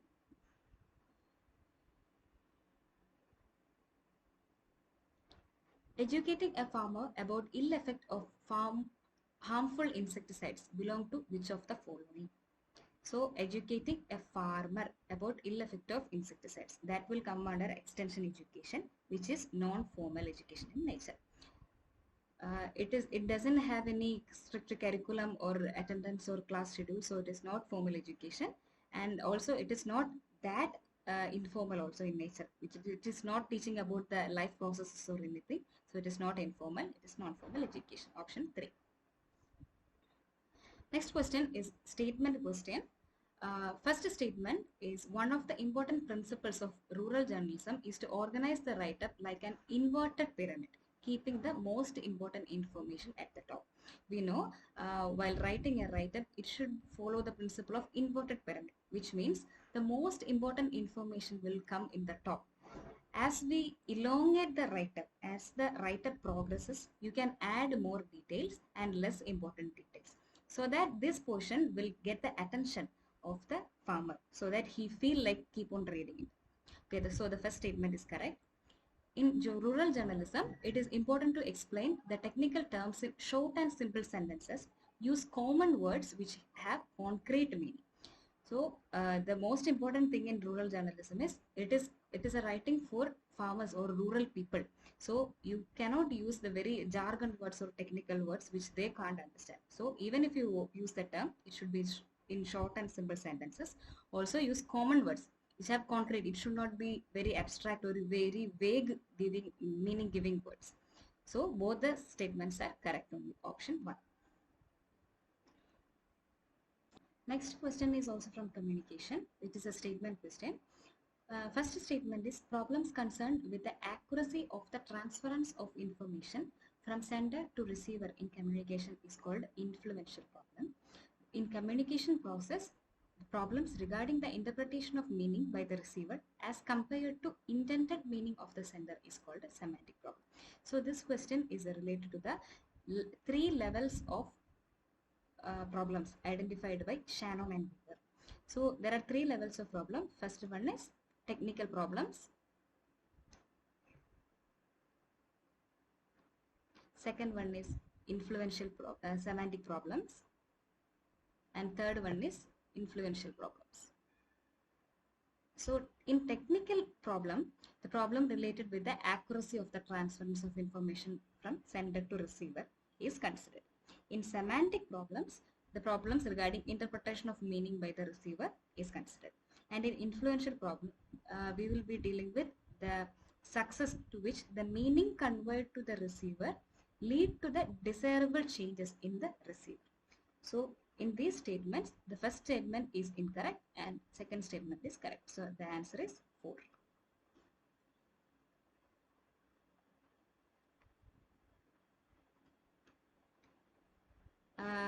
Next question is a direct question. In which year the Bhudan movement began? Bhudan movement is a movement started in 1951 by Ajay Vinoba Bhave in Pochampalli in Nalgonda district of Telangana. It was earlier in Andhra Pradesh, now it is in Telangana. So regarding the post-independence and pre-independence schemes, the years are important. Normally they will ask either in the multiple choice or in the match the following. Somewhere they will be asking normally. So it is in 1951, started by Ajay Vinoba Bhave. Option is 1. Next question is shelf life of liquid biofertilizer candle. This is also a general agri question which is a very direct question. The answer is 12 to 24 months.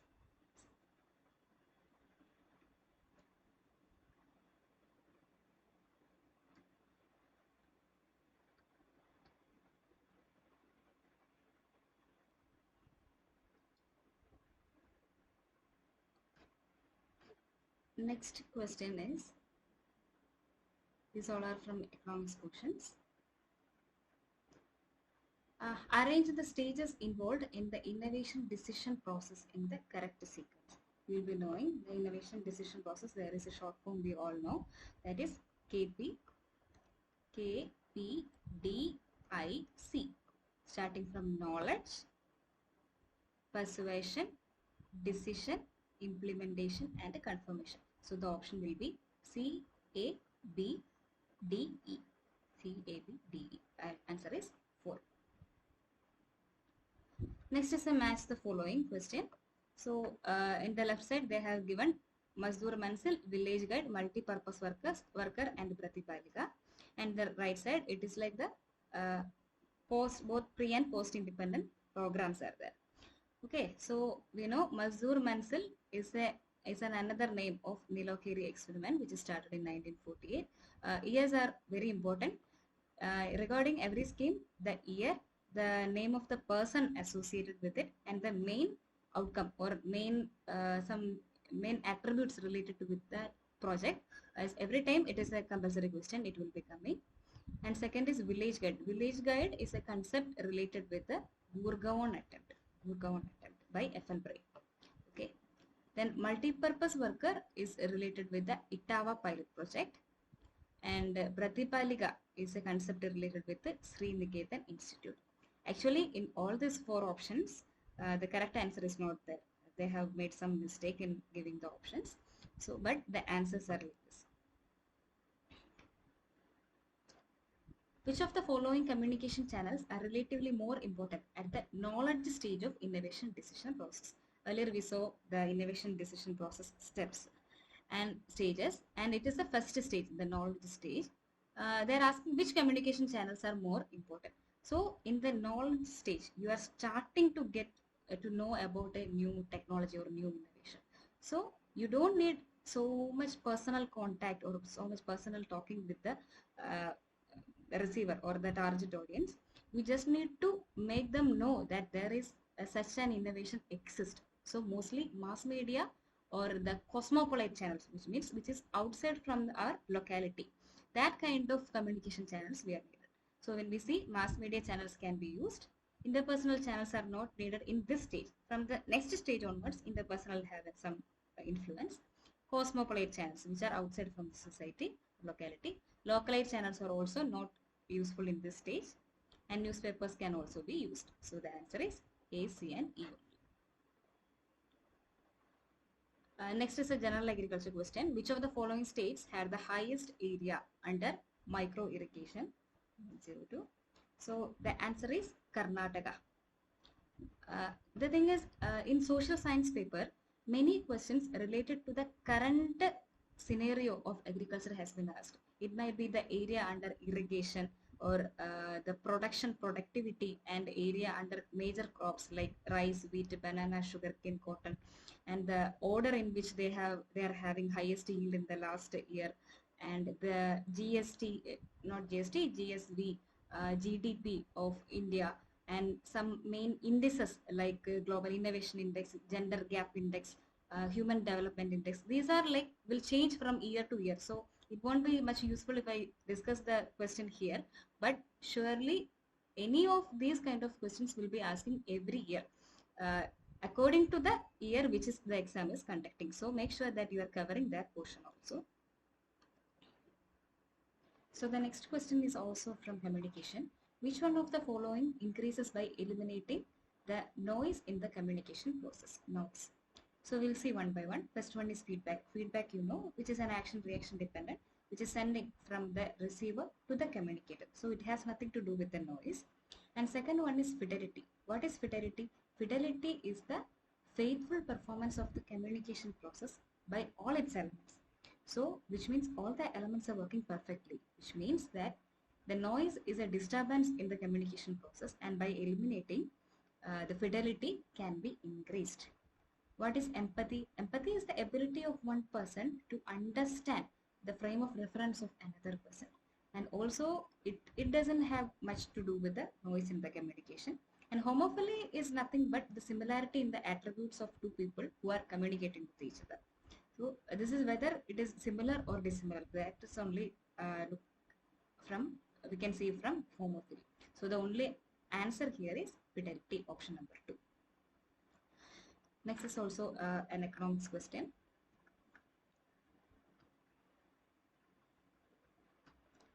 The next question is the match the following from NABARD.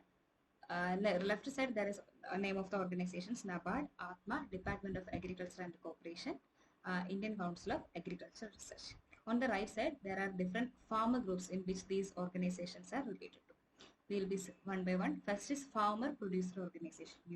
It is nowadays it is very much discussed, FPOs. So FPOs are always comes under the Department of Agriculture and Cooperation. They have specific guidelines to followed by the Department of Agriculture and Cooperation, FPOs. Next one is Farmers Club. Farmers Club is actually related with the NABARD. In 1982, NABARD started a program, you might be knowing, Volunteer Vikas Vahini. Volunteer Vikas Vahini, VVV will be the link. Later, the name changed to Farmers Club. So, NABARD is related with this Farmers Club. Third one is Atma. Atma, commodity interest group at the grassroots level or at the village level, commodity interest group, farmers interest group will be there, in which they will share their problems and needs and tell to the block level technical committee BTT, and they will be sharing the information to Atma, which is working at a district level. So the commodity interest group is related with the Atma. Third one is Village Climate Risk Management Committee. Final one. So Indian Council of Agriculture Research, ICAR, now launched a program, National Initiative on Climate Resilient Agriculture, NICRA. So under NICRA, in some villages, to increase the awareness regarding climate change, they have introduced Village Climate Risk Management Committees. So the answer is A2, B4, C1 and D3. Answer is 3.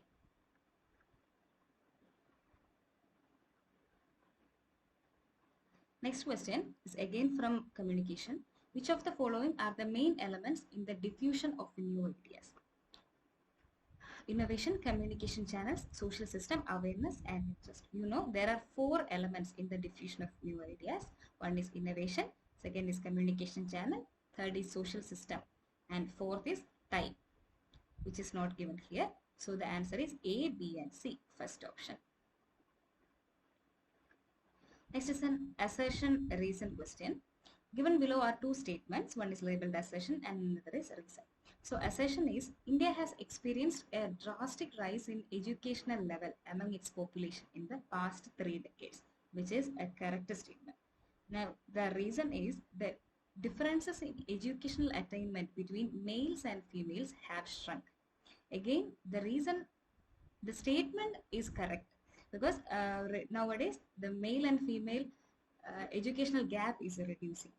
But when you see, that is not the reason India is experiencing a drastic rise in education level. Because of the various literacy programs, initiatives by government, children promoting education among the children, in the past years, education level is rising. Also, the male and female difference is also shrinking. So both the statements are correct, but reason is not the correct explanation of assertion. Answer is 2. Next is again from communication. Which of the following models of communication is particularly relevant for the mass media? So here you may get a little confused between Berlow's model and the Schramm's model. Because Berlow has written a book, The Process of Mass Communication. So you may be getting confused, but the answer is Schramm's model. Schramm is known as the father of mass communication actually. So Schramm's model is particularly relevant for the mass media. Next question is, year 2023 is being celebrated as the International Year of Millets by UN. Which one is not true about the millets in India? So this is also a kind of question which I have told before, which is related to the current scenario of agriculture in India, agriculture or any specialty in India or in the world. So this question is very unlikely to repeat in the next year, but still we will see. The first statement is India account for 80% of Asia's and 20% of global millets production, correct? And India has a lower average yield of millets compared to the world average, which is a wrong statement. India is having a higher average yield compared to the world average. Also, India is the largest producer and second largest exporter of millets in the world. Okay, under NFSM, a submission of nutri-cereals is being implemented since 2018-19 in 212 district of 14 states. This statement might be you can remember because it might get repeated also. India has more than 500 startups working in the millet value chain. So all the statements are correct except the second one. Answer is 2. Next question, which of the following are characteristics of a good communicator? These are like simple questions which you can answer from your own logic. So first one is communicator has skill in the selection and the use of channels. True. Communicator knows about the message, its content, validity, usefulness and importance. So obviously the communicator should be knowing about the what is the usefulness of the message and what is the important and whether the content is valid or not. So this is also a characteristic. Communicator feels that he or she is always clearly understood. That is not a character of a good communicator.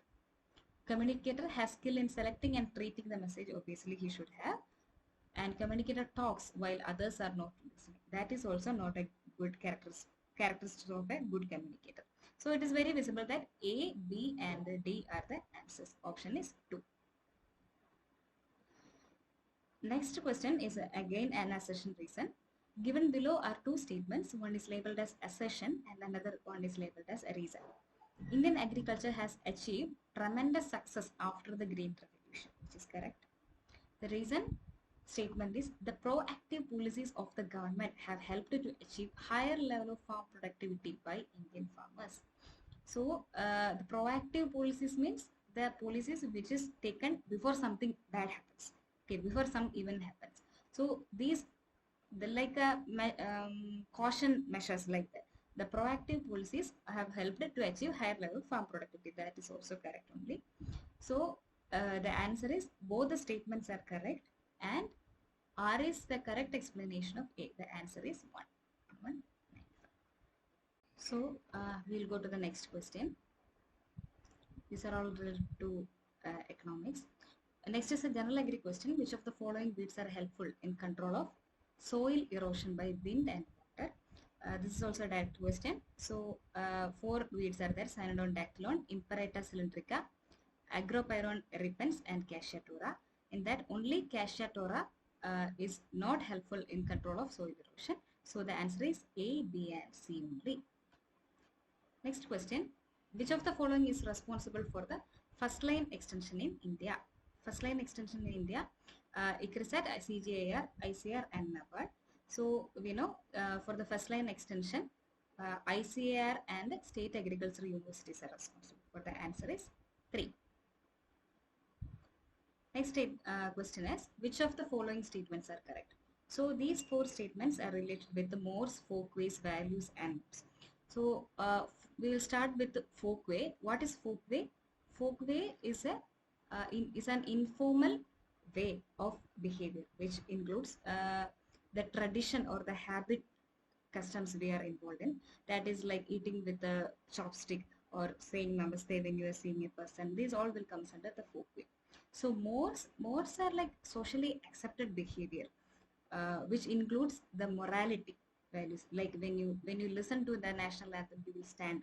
So that is a Moore. Then norms are like what you can do and what you cannot do. That is like a accepted and unaccepted behavior in the society. They are more strict and specific. Okay. And values, they are like broad ideas and beliefs about what is good, right and desirable. So we'll see the statements. Mores are norms that are less important and may not be enforced. We cannot tell like that because they are having enough importance in the society more, since it is involving moral values and it can be enforced. Not like when it is legally enforced, it is called a law, but still it one way or another it can be enforced in the society. The next one is folkways are norms that are seen as particularly important and are often tied to the moral or ethical belief. So that is also not true. As I told, they are like less important and they are related with the tradition or the customs. When it is related to moral values, it is Moore's. Okay. Then values are broad ideas and belief about what is good, right and desirable, true. Norms are more specific rules about how people should behave in a particular situation. That is also true. What ought to be done? Ought to be done is Moore's. Okay. So the answer is C and D only. Third statement. So this is a match the following question.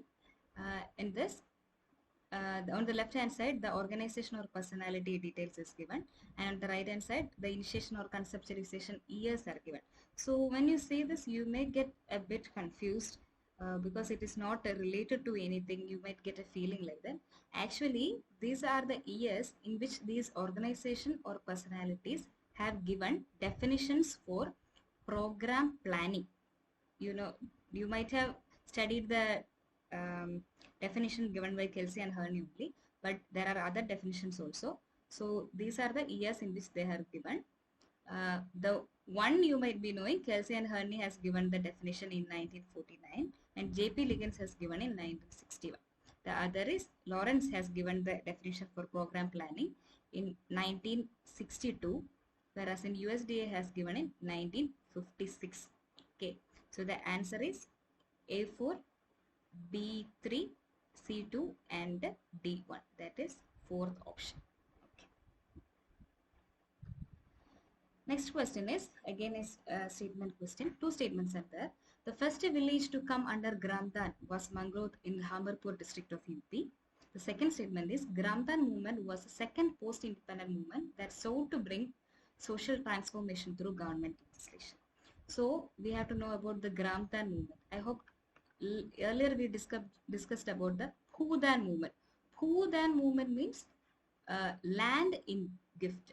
Okay, Bhudan, land in gift, which is started in 1951. So this is Gramdan. Gramdan means village in gift. This is an extension of the Bhudan program started in 1951. So it is around started in 1952, and the first village to come under Gramdan is Mangrove in Hamirpur district of UP. So the first statement is correct.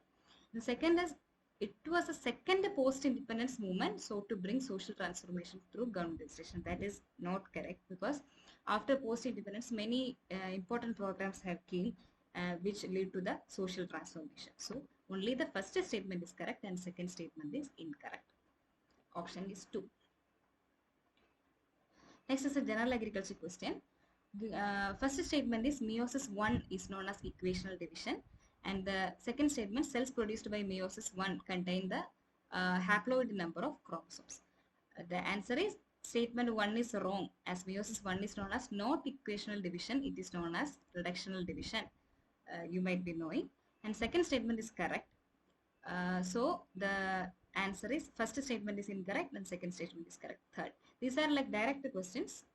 You can easily attend these questions once you read the competitive agriculture book. Next question, arrange these major rural development programs launched in India chronologically starting from the latest to the earliest. I told before that the years in which the schemes are launched is very important along with the persons and the main objective.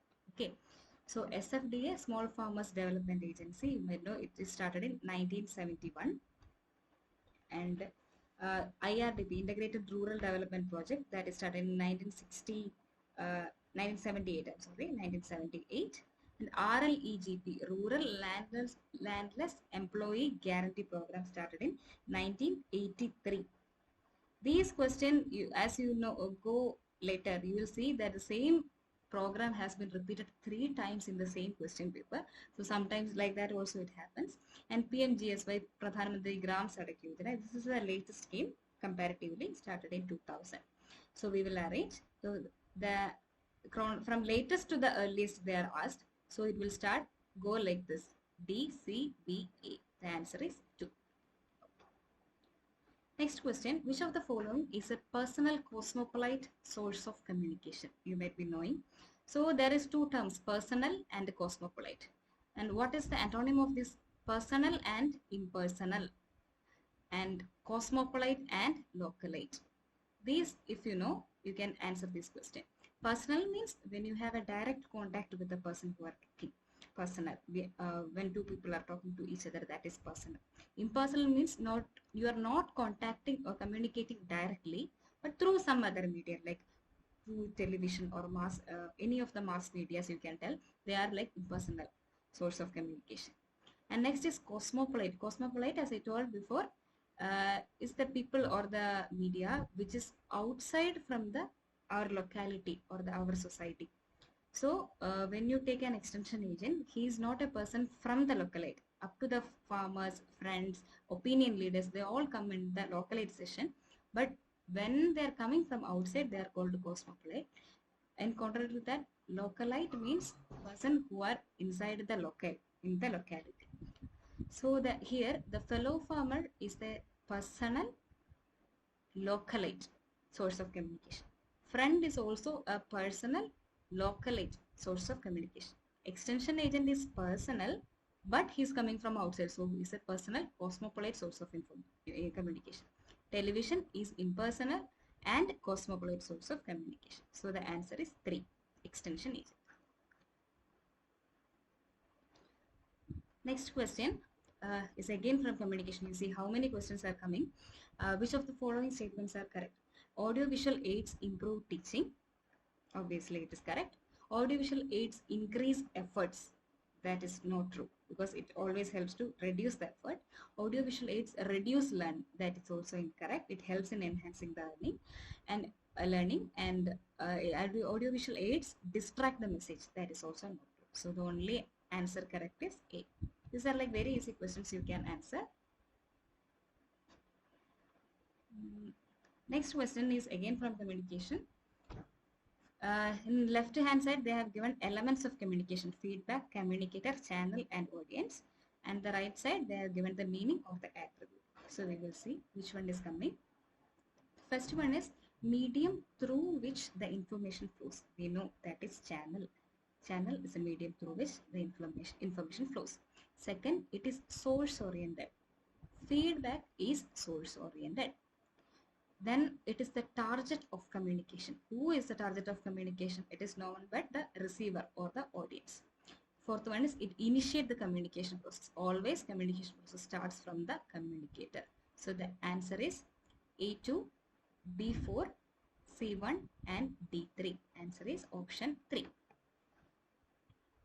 Next question is also a general agriculture question, 109.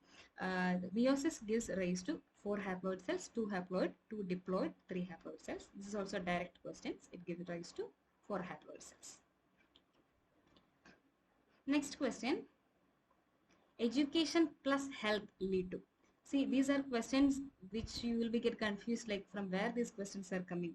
You cannot maybe always find the exact source from the questions of social sciences are coming, but with your understanding level you can answer this. One is education plus health.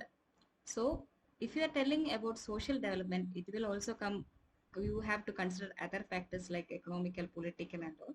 So comparatively the best answer will be lead to the human development, education plus health. Okay, so we'll go to the next question. It's a general agriculture question in which the left side, the herbicide, list of herbicides are given: glyphosate, atrazine, imazethapyr, and dichlormethyl.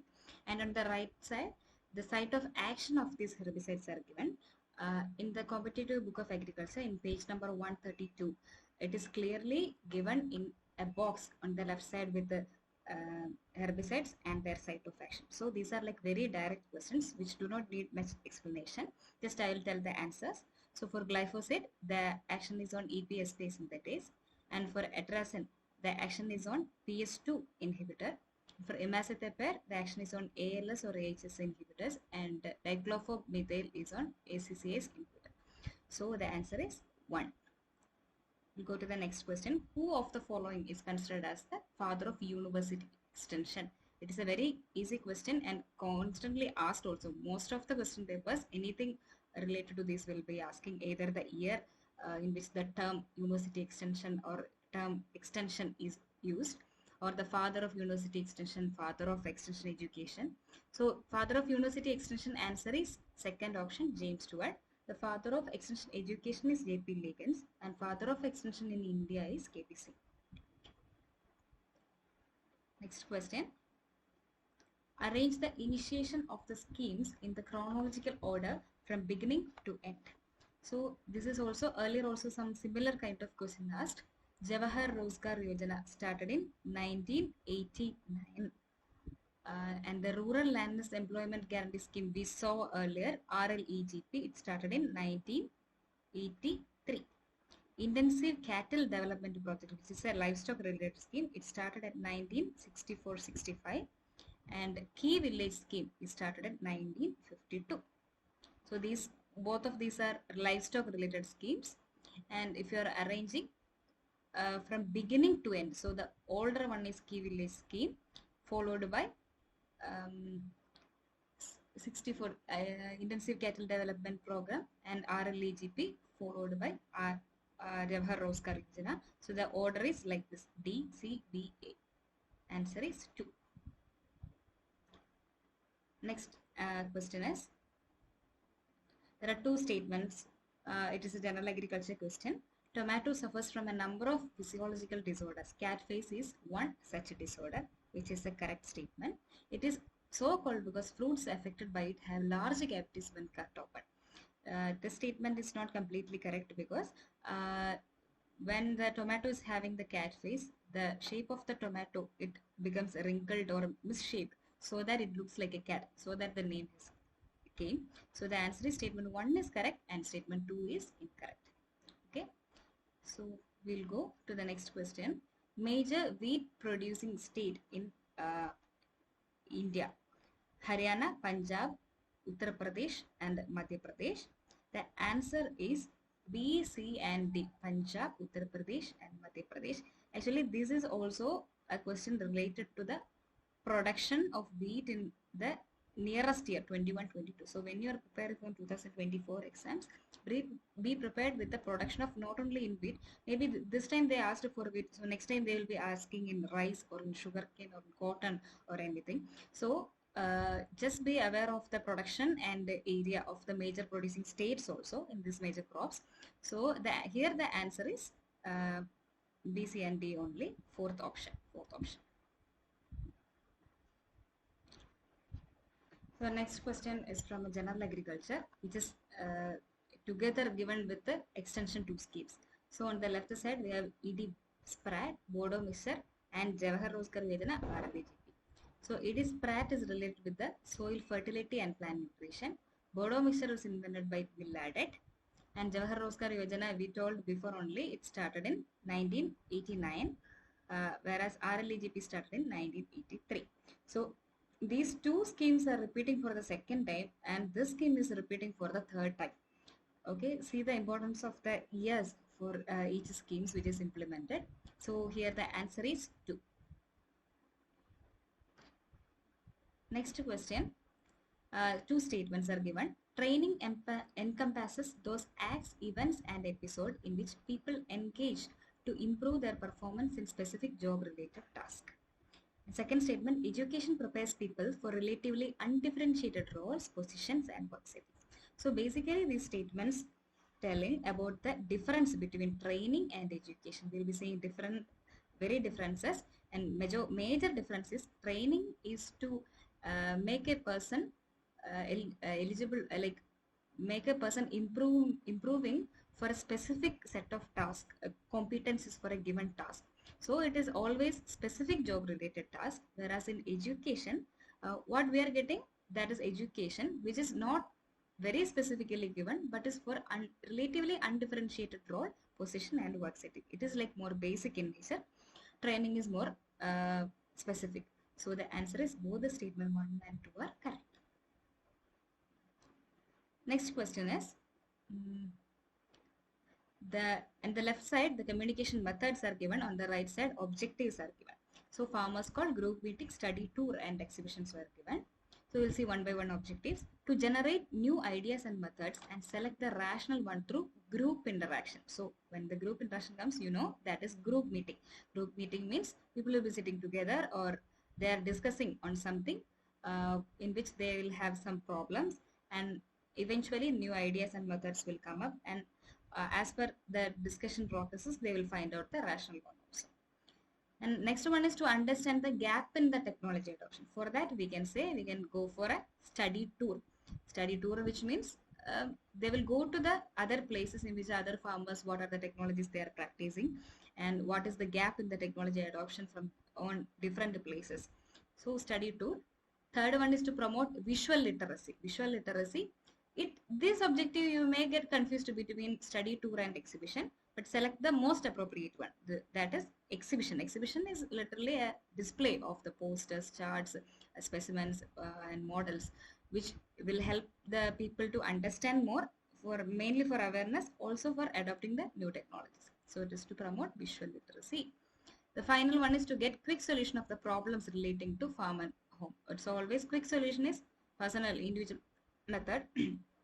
Farmer's call, where the farmer will make a call to the extension agent. So it is like A4, B1, C2 and B3. The answer is 4. Next is a general agri question. Among the macronutrients, the phosphorus contributes favorably to the development of plants. And also in social science paper, in every year, one deficiency disorder or the functions of an element or nutrient, anyone, major macronutrient or micronutrient, anyone. These two questions are very frequently they used to ask because it is very common also. So here the answer is flowering, fruiting and including seed formation, crop maturation, increasing succulence and cell division. So apart from increasing succulence, all others are the functions of phosphorus. The answer is A, B and D only, 4. Next question is again, as I told, it is a nutrient deficiency. Deficiency disorder is also given along with the plant disease. Gray speck in oats, black heart in potato, blossom and rot, and chlorosis in rice. So gray speck in oats is due to manganese deficiency. Black heart in potato is due to oxygen deficiency. Blossom and rot, it is a very commonly asked question due to calcium deficiency, and chlorosis in rice due to iron. So the answer is A2, B1, C4 and D3. Answer is option 2. Next question, at which of the following level Atma is carrying out its routine activities? That is a very simple question. We all know that at district level Atma works. Next is again a general agri question. Paddy root beetle is a serious pest of rice that can be controlled with foliar application of insecticides. The eggs are laid on the plants and the damage is caused by the grubs. So here the first statement is wrong. Paddy root weevil is a pest of rice, but it cannot be controlled with the foliar application of insecticide. It is related to the roots, and the eggs are laid on the plants and the damage is caused by grubs. The answer is correct. So the option is statement 1 is incorrect, but statement 2 is correct. So we'll go to the next question. Arrange the following activities in ascending order of level of involvement as per the Edgar Dale's cone of experience. So you all will be familiar with the Edgar Dale's cone of experience, in which 10 levels will be there, which explain as we go from top to the bottom, the level of involvement increases, the activity in which the learners are involving is increases, and the level of concreteness about an idea they are getting also increases. So initially it will be the verbal actions like reading, listening and all. Later it will go to visual, like watching a demonstration or watching a movie like that. Then it will go like what you both say and hear, both visual and verbal will be there. Later it will go to what you are actually doing. So finally it starts with the reading and ends with the actual thing, actual doing thing.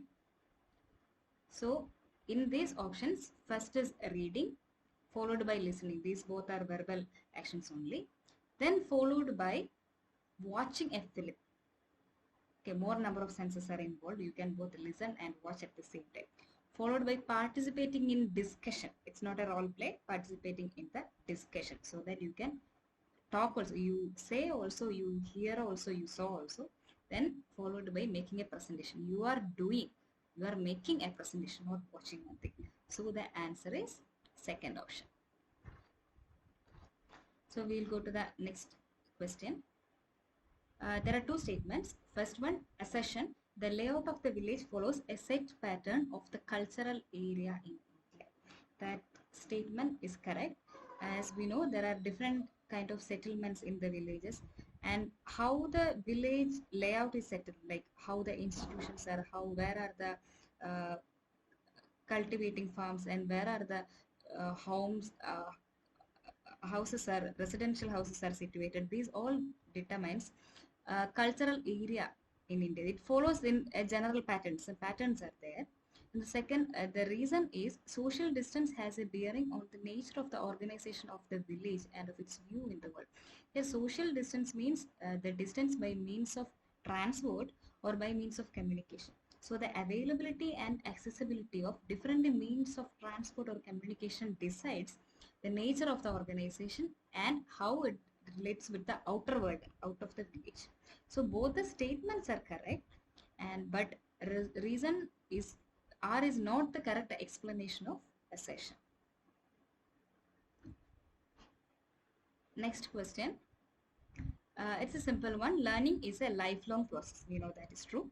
And learning to be useful must be linked with the life process. We studied different types. So formal and informal. Informal learning mainly it deals with the learning which is linked with the life process. So we can tell both the statements are correct, and R is the correct explanation of assertion also. So option is 1. Next question, classification of leaders and the type of the leader it is given. On the type of the leader, academic leader, nominated leader, formal leader, and democratic leader is given. We will be seeing one by one.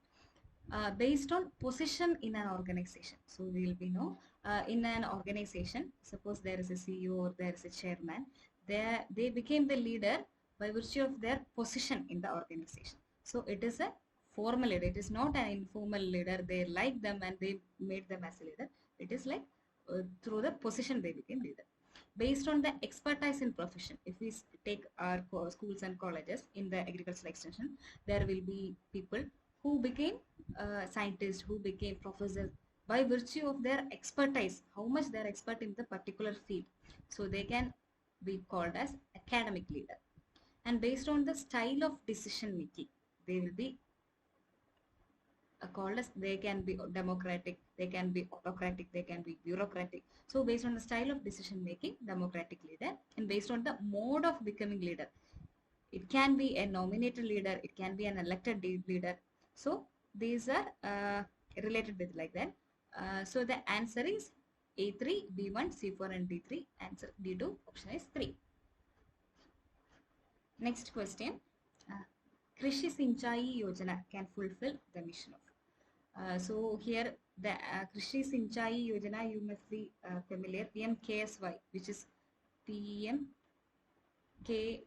which is started in 2015. This is an important scheme, which is, here the answer is to fulfill the mission of per drop more crop. Okay. You might be getting confused with the some other options also. It is not a mitigation of flood disaster. And dam construction, you might be listening in the news, but the thing is the PMKSY AIBP, Accelerated Irrigation Beneficiary Program, AIBP benefit program. This is related with the dam construction, so don't get confused with this. So the answer here is per drop more crop. Next question. Arrange the following institution chronologically according to the years these were set up, starting from the latest to the earliest. These are very unlikely question to us, but still we'll see. Rani Lakshmi Bai Central Agricultural University, Jhansi, it's the latest university, started in 2014. And US Dharwad, University of Agriculture Dharwad, started in 1986. ICAR NDRI Kannal, last year they celebrated 100th year anniversary of NDRI, so it started in 1923. ICAR Central Arid Zone Research Institute, Jodhpur, it started in 1952. So from the latest to the earliest they have asked. So it will be, latest is 2014 RLBCAU, followed by US Dharwad, and then CAZRI Jodhpur and NDRI Kannal. The answer is option 2. So the next question is, according to Wilkening, arrange the stages involved in adoption process in the correct sequence. So normally you will be familiar with the stages in adoption process as AIETA, right? AIETA, run by North Central Rural Sociology Subcommittee, which is the famous one. But here they have asked about the Wilkening. Many scientists have been proposed different stages according to their research. So here, according to Wilkening, we can write as AICTA. Start from awareness, number 1, followed by information, conviction, trial, and adoption. This is a stage proposed by Wilkeny. So the option will be CAEBD. CAEBD. So the answer is fourth option. Which one of the following is a non-projected visual aid? So in these diorama, slides and video, these are projected visual aids. Only the puppet show is the correct answer, third one. So other than puppet show, drama, talking dolls, these are also non-projected visual aids. The answer is 3. Next question we'll be seeing. Which of the following statements reflect challenges in formation and strengthening of producer organization? Producer organization can be any, like anything which involves a group of primary producers, like it can be involved farmers. If it involves farmers, it is farmer producer organization. Other than fishermen, craftsmen, everyone can be influenced. So first statement is inclusion of weaker sections or non-participating member in the activities of producer organization. Obviously that is a challenge in the strengthening. Facilitating organizational development process in enhancing the capacities of the producer organization or rural advisory services. That is also organizational development process is a little bit difficult to do. And mobilizing internal resources through enhanced membership base and efficient use of external and internal resources. See, once your membership is increased, and so that it can mobilize the whatever the resources available from outside and inside, they can mobilize the internal resources such as internal either financial resources or human resources like that. But that is also a difficulty to do. Enabling the members to develop the attitude of considering the producer organization as their own. In any organization, enabling the members or to change the attitude of themselves is very difficult. So all of these 4 statements reflect the challenges in formation and strengthening of views. So the answer is 3, A, B, C and D. What is the current position of India in the Global Innovation Index as compared to its 81st position in 2015? See, I told there will be one question from any of the indices. It can be Global Innovation Index or Gender Gap Index, Human Development Index, anything. Either the rank of India or the rank of the name of the country which have the first rank. These 2 questions are should be considered. So here the answer is 40 in Global Innovation Index. Now also India's rank is 40. Arrange the group development stages in a sequential order. So who given the 5 stages in group development given by Bruce Tuckman. So there are 5 stages, which is starting from forming, storming, norming, performing, and the 5th one is adjoining. When a group forms, there will be like a sense of uncertainty in the forming stage. Then they will be storming. Storming means they will have a conflict among the members. Then followed by they will find make some clarification among themselves and norms. Some norms they will make and norming. And finally they perform the task performing and they adjoin. They disperse the team and wait to see the further development. So the option is start from C, D, A, B. Answer is first. Next question is from General Agriculture.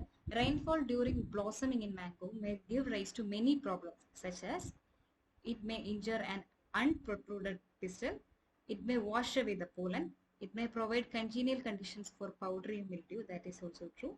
It may cause the residue sickness. Residue sickness is a disease of mango which is caused by mainly the wounding of the bark or something.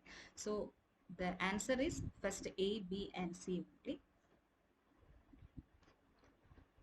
Next question.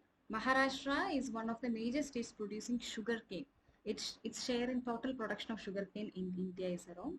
The answer was 1/4, like in 2023. As to the exam is going to happen in 2024, the answer can be changed. I told before only the rice, wheat, sugarcane, cotton, and any of the major fruit crops also. You have to consider the production of each state, the highest states in which the production, productivity and area is coming also. So here the answer is 1/4. Next question. Expert system in agricultural extension is essentially a decision support system for farmers and extension agents to obtain expert opinion and advice on field specific problems. that is a true statement. Expert system, that is with the help of internet or artificial intelligence. It will either enable the farmers to take decision by their own through decision support system, or it will work through crop as a crop doctor, where you can identify what is the problem in your field or not. Like that, different expert systems are there. Like for example, rice doctor is an expert system developed by Manage, I think. So the first statement is correct only. Second statement, the frontline demonstrations are conducted by the extension agent of the State Department of Agriculture. That is a wrong statement. Frontline demonstrations are conducted by the scientist of the NARS system, National Agriculture Research Scientist, in the field of the farmers. So the first statement is correct and the second statement is wrong. The next question, which category of adopter possesses the greatest degree of opinion leadership in most social systems? See, there is a portion called the adopter category. You might be remembering a bell-shaped curve in which they will be showing 5 different types of adopter category, which will be in a society.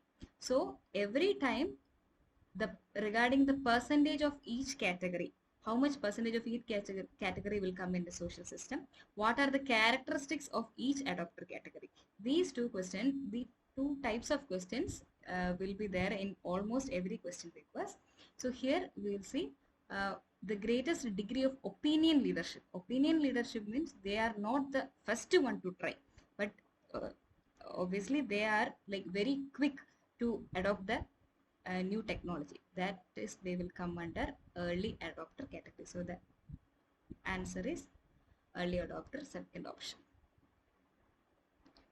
Next, which one of the following is not established by legal or religious provisions and it is an open and fluid system? It is not established by legal and it's an open and fluid system, means it can be changed.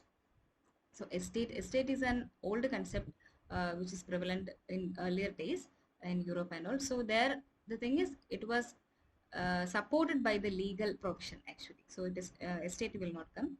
So caste is not an open and fluid system, you can't change. And class is not established by legal or religion, and also it is open and fluid, it is changeable over time. And taboo will not come in this category. So the answer is 3. Which of the following statements reflect the quality of extension teaching? So extension teaching, here only one thing you need to know. It is not formal, it is not informal, it is non-formal education. So the attendance of students in the class, no, because it will come in the formal education. The pass percentage of students, no, this also will be considering the formal education. The quality of questions asked by the students, obviously it matters, because in extension teaching, the learners are the more important ones. They have to clarify their own problems and take decisions by their own. So the quality of questions asked by the students matters. The duration of the silence maintained in the class. It is not a school class where the students will be sitting in silence. So that is also will not come. Only answer is C only. Arrange the following steps of an extension program in a sequential order. So you might be familiar with the 8 steps of extension program planning given by Kelsey and Harane. But this is not that exactly step is given. So we'll be seeing in our thinking. First is the situational analysis, right? For situational analysis, you have to make a rapport building.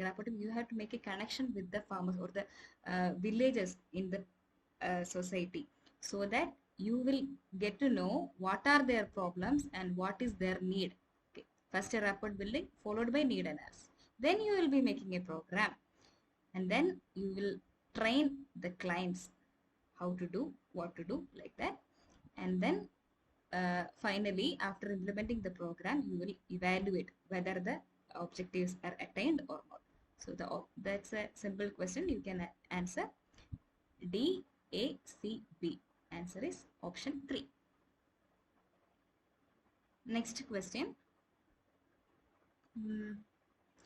Arrange the steps in proper sequence from beginning to end. Training of volunteers in adult education. Okay.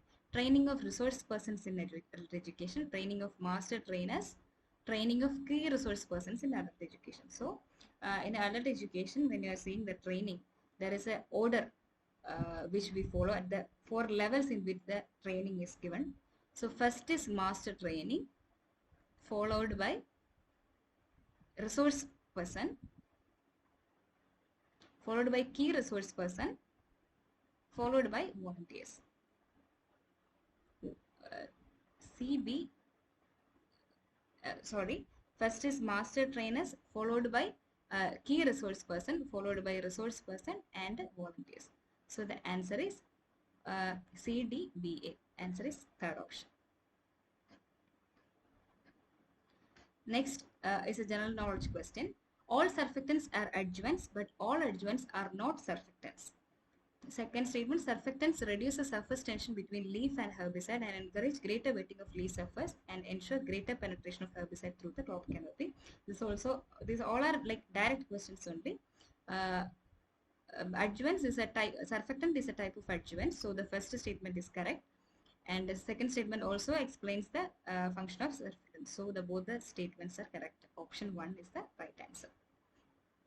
Next is also again similar kind of question given before. Communication method along with the objective. Communication methods are result demonstration, method demonstration, campaign and fields day. So objective, to create mass awareness about an important problem or felt need of community and encourage them to solve it. Whenever you see a word of community or a society and mass awareness, you can directly go for campaigning. So campaigning is the method to deal with the community as a whole in a faster manner also. To convince the participants about the applicability of the practice in their own situation. Here one more similar sentence is there, to show the advantages and applicability of newly recommended practice in farmers' own situation. See here it is only the applicability is given. So we can tell that is a field day. In field day you will be going to the farmer's field to see how in their own situation they are applying the technology. See, for advantages and applicability for newly recommended practice, that is result demonstration. In result demonstration we will show them that the technology which is going to be introduced is good and it is worth and it is having advantages than the previously introduced technology, so that the farmers can adopt it. And finally, to teach skill and stimulate people to action. So skill teaching will come under method demonstration. So the answer is C1, D2, A4, B3, C1 and D2, option 1. Okay. Next question, in adopter categories, what is the percentage of early adopter in a social system to adopt an innovation? I told before there are 5 categories: innovator, early adopter, early majority, late majority and laggards. So the percentage should be like in your mind everywhere. It is 2.5, 13.5, 34, 34, 16. So here they have asked the percentage of early adopter, which is 13.5. Answer is 2. So the next question is from general agriculture, that is arrange the following crops on the basis of their yield quintal per hectare in the ascending order. So here I'll tell the answer, that is in the ascending order starting from chickpea, pigeon pea, wheat and sugarcane. So the answer is ABCD. So these kind of questions will be there. More than the basic questions, some current statistics related to production is very important. I'm telling again and again because every year question paper, this 1, 2, 3 kind of questions would be must. So I'm not explaining this much. Next question is again from the innovator category. See, it is the third question coming from the adopter category. So the first one, left side, it is innovator, early adopter, early majority and laggards. So this is the attributes. First attribute is respectable, traditional, venturesome and deliberate. For innovator, the category is venturesome. They are always the first one to do, very deviant from the social. Also the deviant is also important terminology, deviant. Second one is early adopter. Early adopter are respectable people. Okay. uh, always you think about the opinion leaders when you listen about earlier doctor. They are opinion leaders. They are respectable. They are legitimizers. Uh, um, okay, then early majority. Early majority people we can tell they are the deliberate. Like they will be adopting before the majority of the people in the society adopt the technology. Early majority. And finally the laggards. Laggards they are called traditional or orthodox. So the answer is uh, A3, B1, C4 and D2. Answer is option 3. So the last question in this question paper, which of the following are the characteristics of mass communication? So mass communication, it is directed towards a relatively large, heterogeneous and anonymous audience. That is true because mass communication means just think about a television or a news channel. So the audience are very large, they are heterogeneous, they may not have any attributes similar to each other, and anonymous audience, they don't know each other. Okay, so that is correct. The messages are transmitted privately. That is not correct actually. We cannot say it is mostly in individual communication. uh, the messages are transmitted privately. It is transient in character. Transient in character means it is like in short term it will go. So that is also true regarding mass communication. Only interpersonal channels are input. That is also not true. It is often timed and reach most audience members simultaneously. That is true. When you telecast something over television, it is there will be a fixed time and it reach the most of the audience simultaneously, and it is not through any interpersonal channel, it's through mass media channels. And also it is for a short period of time only it will stay. Right, when you watch a news, you watch it and it went, you cannot store. So the characteristics of mass communications are A, C and E. Option 2. So this is the finishing of the question paper. So prepare well. If any clarification is needed, kindly contact us in the future also, whatever time you are free to available. Uh, and then this series of previous year question papers will be continuing in the following episodes also. Please do like, share and subscribe to the YouTube channel. Thank you.